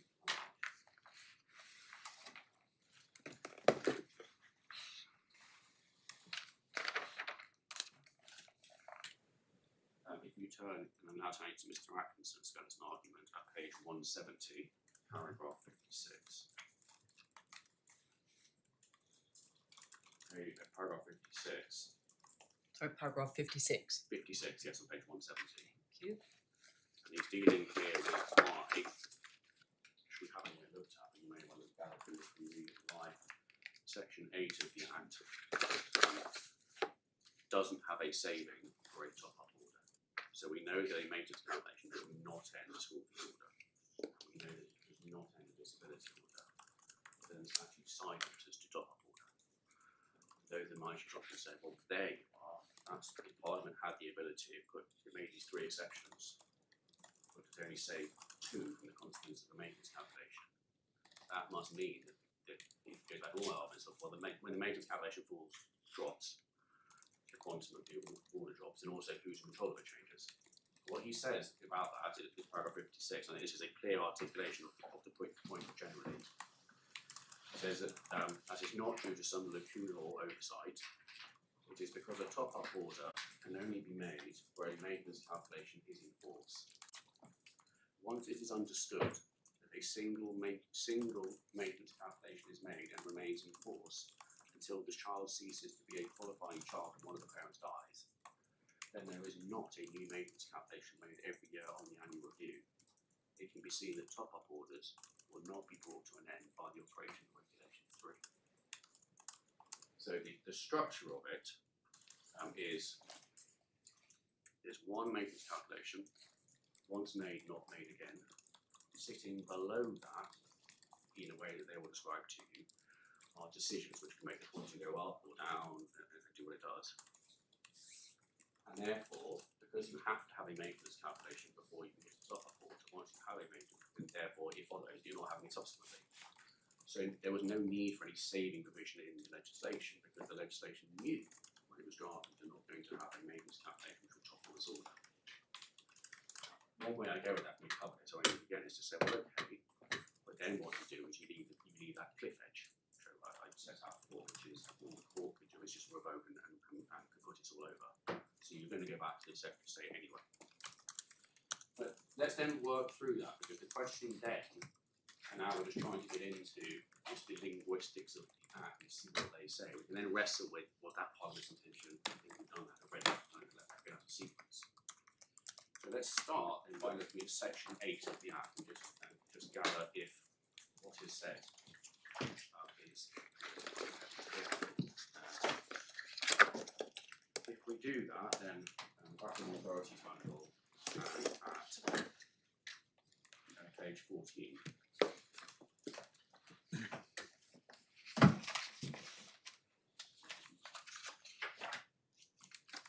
Now the one thing we do know is that section 8 creates this barrier or shutter. And so let's just read, if what is said is correct, that there is one maintenance calculation, how does this barrier work? And I put to you that it doesn't, and I'll explain why. What it's told is, this section applies in a case where the Secretary of State would have jurisdiction, and when that happens, the court shall not make, vary, or revise an order. So, if a maintenance calculation is a singular event, you have it once made, can't be made again, then you have to go back to section 8.1 and you say, this applies, as in the whole barrier applies, where the Secretary of State would have jurisdiction to make a maintenance calculation. Now, the Secretary of State only has the jurisdiction to make a maintenance calculation that can be made tomorrow or next month. The Secretary of State does not have jurisdiction to make a maintenance calculation if there can only be one and it's already been made. That's implicit in what my learned friends say, because they say a top-up order will never be toppled by a subsequent maintenance calculation because you can't have it. It can't be done. But then you look at this shutter, which is the court is excluded where the Secretary of State would have jurisdiction to make a maintenance calculation. So as soon as the Secretary of State makes a maintenance calculation, if that is a one hit and it's done, then the whole barrier falls apart. Because the Secretary of State, once it is made a maintenance calculation, cannot make another, doesn't have jurisdiction to make another. It's a one-time thing, so what my friends say. So therefore, the court can make, vary, or revive an order. And we know that's wrong, because we know that we disagree about lots of things, we can scratch our head about lots of things, but we know that the act is intended to put this barrier or shutter in place. And the barrier lasts a millisecond if my learned friend's instruction is right. So I say when we're looking at this question of a maintenance calculation, it fundamentally rips out the deliberate, the precise, the well thought out barrier if a maintenance calculation is a one-time thing. I want to take that a bit further because again we're focusing on linguistics now. And let's look at section 54 of the Act, which tells us what a maintenance calculation is. And it's starts at 37, but you need to turn straight to page 38 to get the relevant definition up.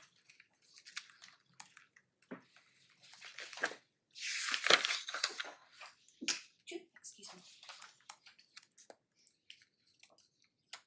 So what we're told is it's in the middle of the page, and it says maintenance calculation means a calculation of maintenance made under this Act, and except in prescribed circumstances, includes a default maintenance decision and an interim maintenance decision.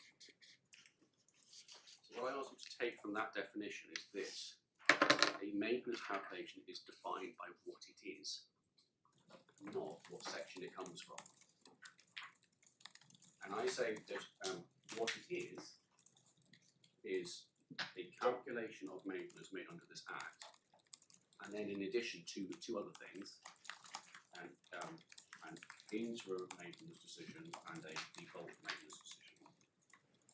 That's very simple to describe and to understand what we're talking about there.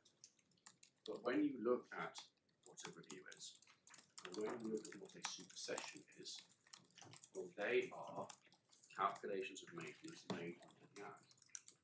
And they must be, because we spend a lot of time talking about how they're just applications of the formula. And in that sense, when you're doing the process, which may or may not, in my case, lead to a maintenance calculation, because you have a discretion whether you press the final button, you are doing a calculation of maintenance under the Act. So where that takes us is what my learned friends fail to answer. They give lots of places to go to now. I'll say why what they tell you isn't the answer. What they fail to answer is why a review or a supersession is not a calculation of maintenance made under the Act. And we'll come to that. They have an argument they run about calculation decision. And just the exact makes calculation. I'll cover that in a second. So I say that then again, focusing on linguistics, we're building up a picture of what does a maintenance calculation mean in section 10 of regulation 3.2. We say what you should do whenever you read section 10 of regulation 3.2 as the first one. Let's do it now. Let's read regulation 3.2, which you find at page 66. But with direct reference back to the definition. So page 66, and then you have regulation 3.2, and you pick it up after all the subparagraphs where it says an order shall, paraphrasing now, cease to have effect on the effective day of the maintenance calculation.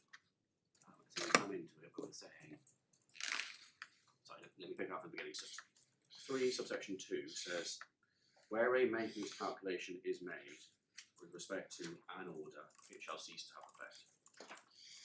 And what I would ask you to read that is, instead of reading it as where a maintenance calculation is made, read it in the long form, which is where a calculation of maintenance is made under this Act, and or an interim default maintenance decision is made, and or a default maintenance decision is made, the order shall cease to have effect. The word order in regulation 3.2 means what? Means in this context a top-up order. It's an order made by the court. Where do I find that? Good question. You find it by looking at 3.1 actually.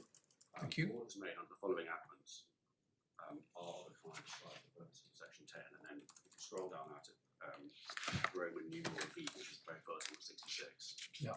So you show you one of the children acts. Yes, I see.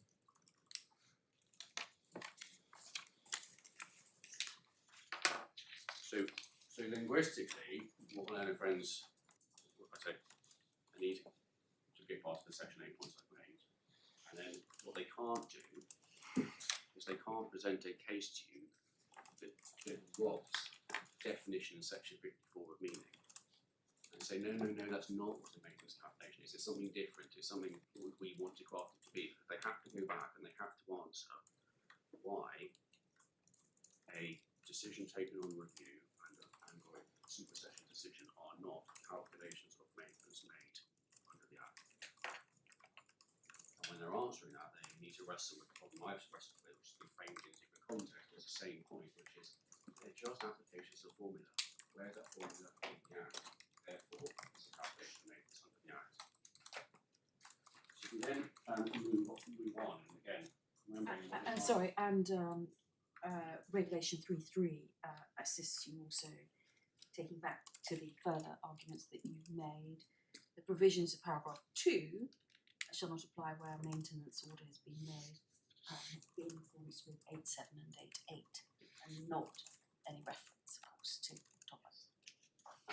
and because that's why you have to have the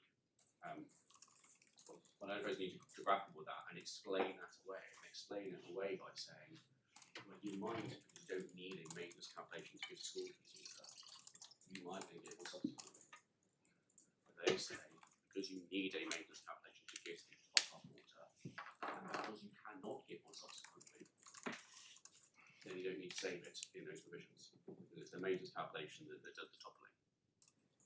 However, if they're right about that, then the barrier never exists if the section 8 ceases to function.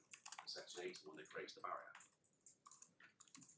So let me then take you to Is there any significance in the phrase cease to have effect, which is the same language as section 10.1 of the Act itself, isn't it? Cease to have effect rather than discharged. It doesn't discharge the order. It just simply says the order ceases to have effect. Is there any significance to that or not? I don't get the There's an authority out there which isn't binding on you. Asplin and Page was talking about once it ceases to have effect, that's it. It ceases forever. It ceases to have effect, discharge, terminated.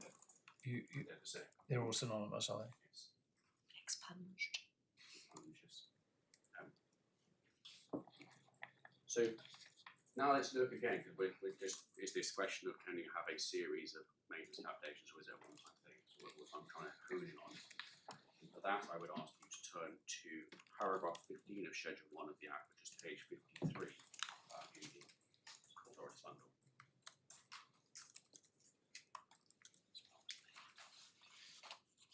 Sorry, page. 53.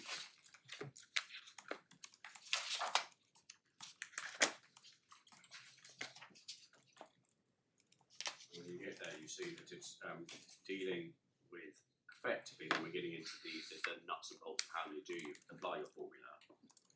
And it says separate calculations for different periods.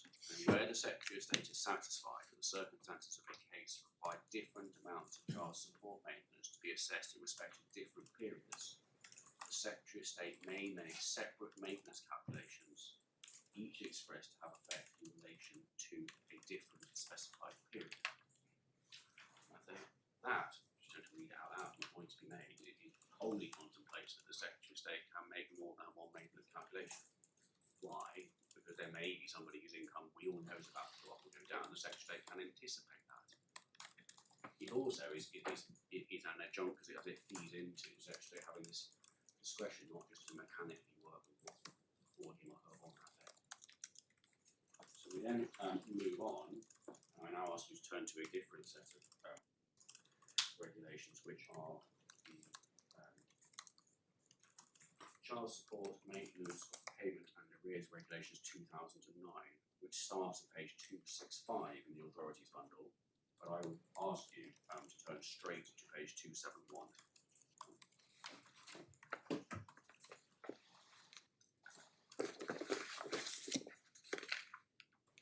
And what these regulations are dealing with is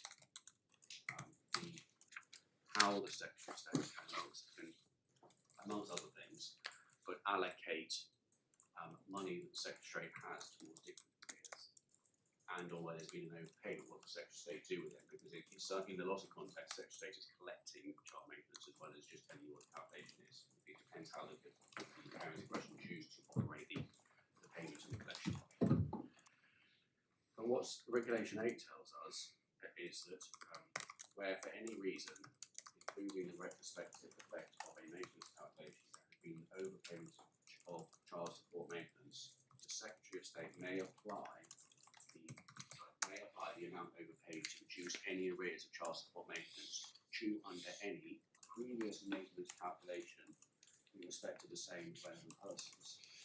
And then sub 2, where there is no previous maintenance calculation, but the thrust of it is the Secretary of State can say, I will factor in the payment in the ongoing payments by reducing it by £20 a month or whatever to deal with it. So again, we have the legislation itself contemplating a previous maintenance calculation and a current maintenance calculation. Try and say it's entirely incompatible with the maintenance calculation is a one-time thing. And I don't need, but I mentioned in passing, but we don't need to run through it. You have something very similar, Regulation 7, which deals with setting off payments between, which is the third line of Regulation 7. But again, current maintenance calculation or any previous maintenance calculation. So I say that then the idea that there is one maintenance calculation it gets weaker and weaker the further we delve into the statute to see if that's what Parliament intended. Now, the workaround which comes out a lot from this is my learned friends, and in particular Mr. Wilson, but I think it's true that they both do it, say we need to look into the 2012 regulations, which are the Child Support Maintenance Calculation Regulations 2012, and look at the definition there of a calculation decision, and that's where the answer lies. And the thrust of the argument which is put against me, let's just look at that first so I can just make it clear. So you're looking at page number 278 in the authority bundle.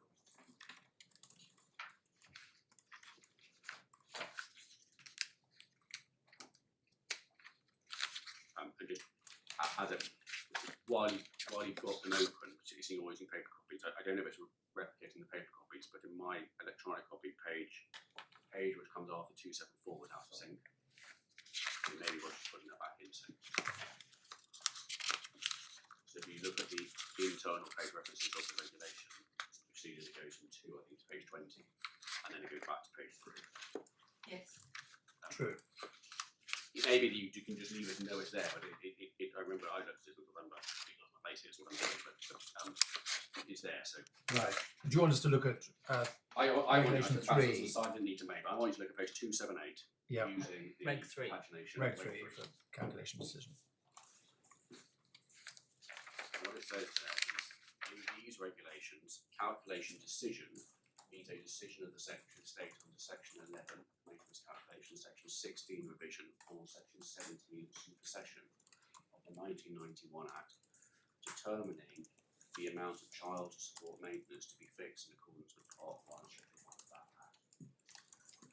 What is the argument I need to meet? I think it's easier to set up and then to try to topple it, which we're trying to look toppling things today, is the reason that one of my friends say that a calculation decision has been drafted and this definition needs to exist is because it is a collective description to describe three similar but different things, and they are the maintenance calculation under section 11, the revision under 16, or a supersession under 17. And they say the fact that the draftsman needed to bundle these things together and then give them a label for these is demonstrating that they're not all maintenance calculations, because if they were, the section would just call them maintenance calculations. So that's the argument which I need to meet. How do I meet it? Why do I say that logic goes wrong? Remember back to section 54, a maintenance calculation is a calculation made under the Act, which undoubtedly applies to each of maintenance calculation under 11, revision under 16, or supersession under 17, and an interim maintenance decision and a default maintenance decision. So what the draftsman needed to do, because what these regulations are dealing with, looking at full of formulas and applications and sort of mathematical type principles, is to strip out of the definition of maintenance calculations the ones which are not formulaic in their output. And that is definitely true of a default maintenance calculation. It's perhaps a bit more nuanced than interim. So just say that again. They had to strip out. And to strip out interim and default maintenance calculations, because these are regulations which are dealing with the calculations which you calculate, not the regulations which you get to via other means, as in making various result assumptions. And so I agree that the draftsman had something in mind. I need to make myself a definition so I'm not constantly having to write out longhand what I mean each time. But what the draftsman was doing was isolating, saying I can't use maintenance calculation because that would drag in a default maintenance calculation. That would make no sense because you don't apply all these formulas to a default maintenance calculation. I'm focusing on things that you actually calculate. What should I call that to distinguish it from the more collective maintenance calculation? I'll call it, which are the things you calculate in calculation and decision. And so I say that is the cogent reason why we have a calculation decision. It is not the reason which is postulated by one of my friends, which is it was done because you couldn't use maintenance calculation because that would only hone you in on section 11. And the draftsman wants to hone in on 11, 16 and 17. So take the combination, the powerful combination together of section 54, the definition, calculation under the Act, and must include 16 and 17. The definition, and also there's two other things, interim maintenance calculation and default maintenance calculation. So if you like, and this is actually will either land or not, depending how you think about it, is you put it in a Venn diagram, you have 16, 11, 16 and 17 in the inner circle, the calculation decision, and then the outer circle, which has maintenance calculation, you have interim and default calculations. So we're reducing rather than expanding the definition in regulation 3. And then let's then see if what I say holds up when we go through the actual regulations. So I would ask you then to turn to regulation 5, which is on the same page, at the bottom of the page,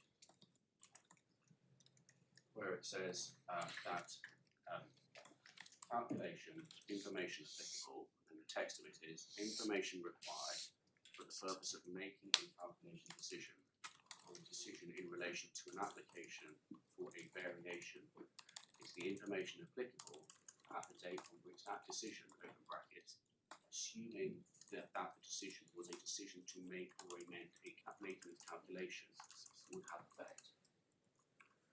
So what we're saying is the information, it's what is applicable on the date that you are making or amending a maintenance calculation.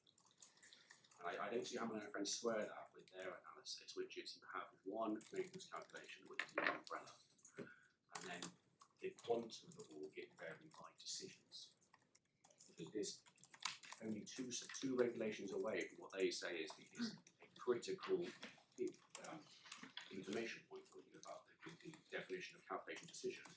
There's then reference to a maintenance calculation being amended. And if we then work our way down to regulation 12, which is at page 283,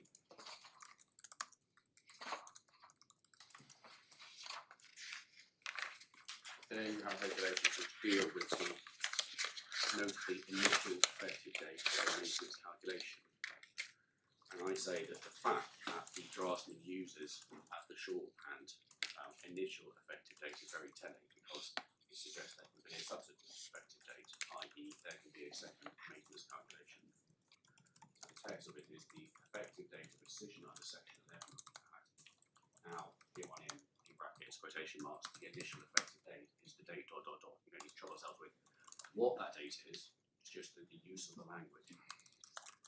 When my learned friends say that there's been a purposeful, deliberate distinction to say calculation decision to maintenance calculation is different from a revision and a supersession, or when the draftsman is using odd language when they're talking about initial effective dates. And I say the same, or a similar point comes out of regulation 25, the same regulations.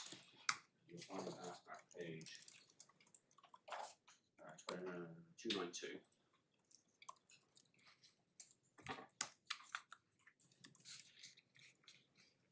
And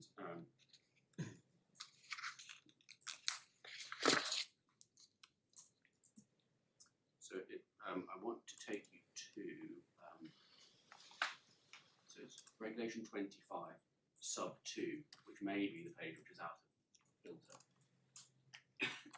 So it's paginated at page 275, but it's internally page 20 of the regulations.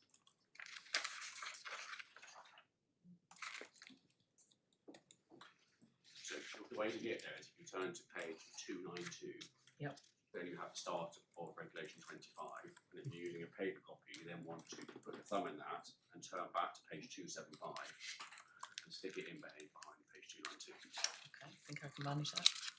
Electronic draft.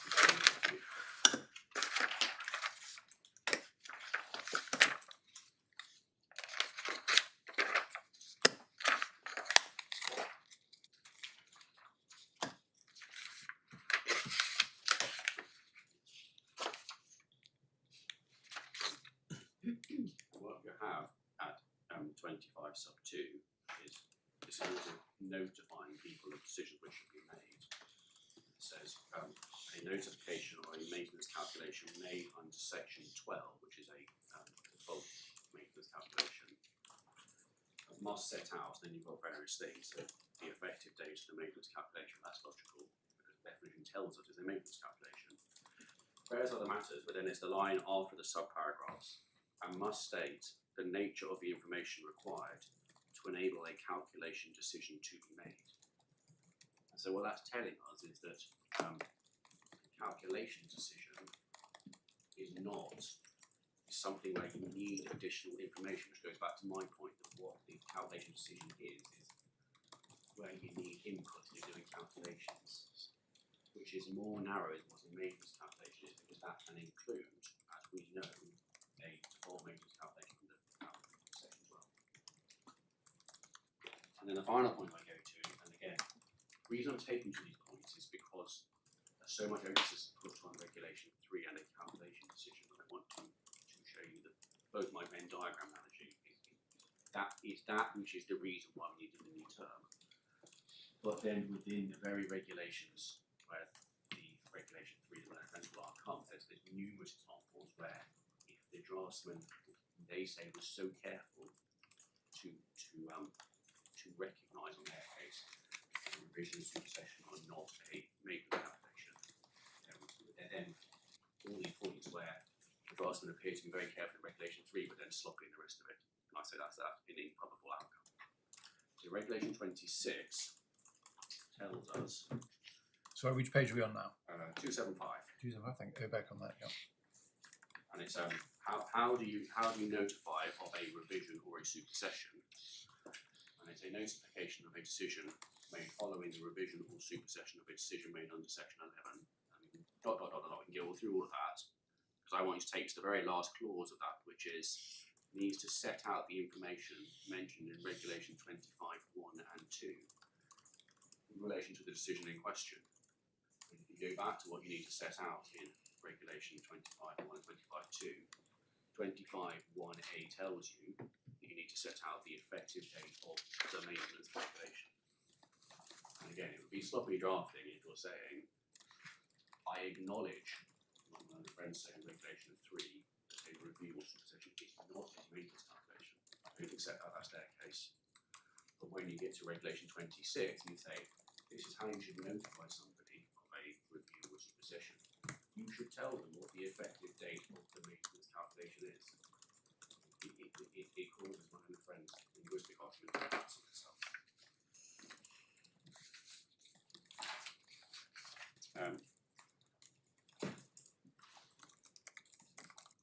Just dealing with a couple of other linguistic points as well while we're dealing with them.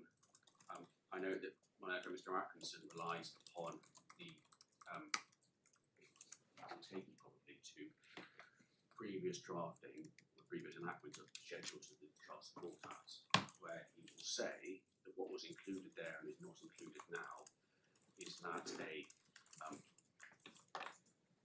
maintenance calculation, in that language, maintenance assessment, will terminate upon the making of another maintenance calculation or assessment. I say that you need to effectively not be led astray by that for a couple of reasons, but the most primary one is that previous drafting of the Child Support Act did not include the questions of review and supersession. And so it's not that this is an act which is letting you eating with here or there, but the structure of it, the architecture remains the same. In fact, I think we probably all agree, certainly Mr. Atkinson does in his argument, that what we're construing is something which lies heavily on the structure of the Social Security Act. So to go back and look at the previous act, the previous version, there's been such a wholesale change, is I say, not helpful, or doesn't help you in the task you want to carry out. And that then leaves me, I'm just noticing the time, I'm moving to just to deal with the point that Mr. Atkinson makes about the relevance and whether you can have any analogy between the words of the Social Security Act and the Child Support Act. It's more than a 3-minute point. I can start it and I'm reading my answers. Well, can we just take stock of how far you think you've got generally, and conscious that we have interrupted you quite a little, but equally we've got your opponents to hear I from don't have much more. I think I don't have more than another 15 minutes or so. altogether. Probably from 15 to 20. All right. Well, in which case I won't allude to that. But that seems then a sensible point to break now, and we'll resume again at 2 o'clock. Thank you very much. Court rise.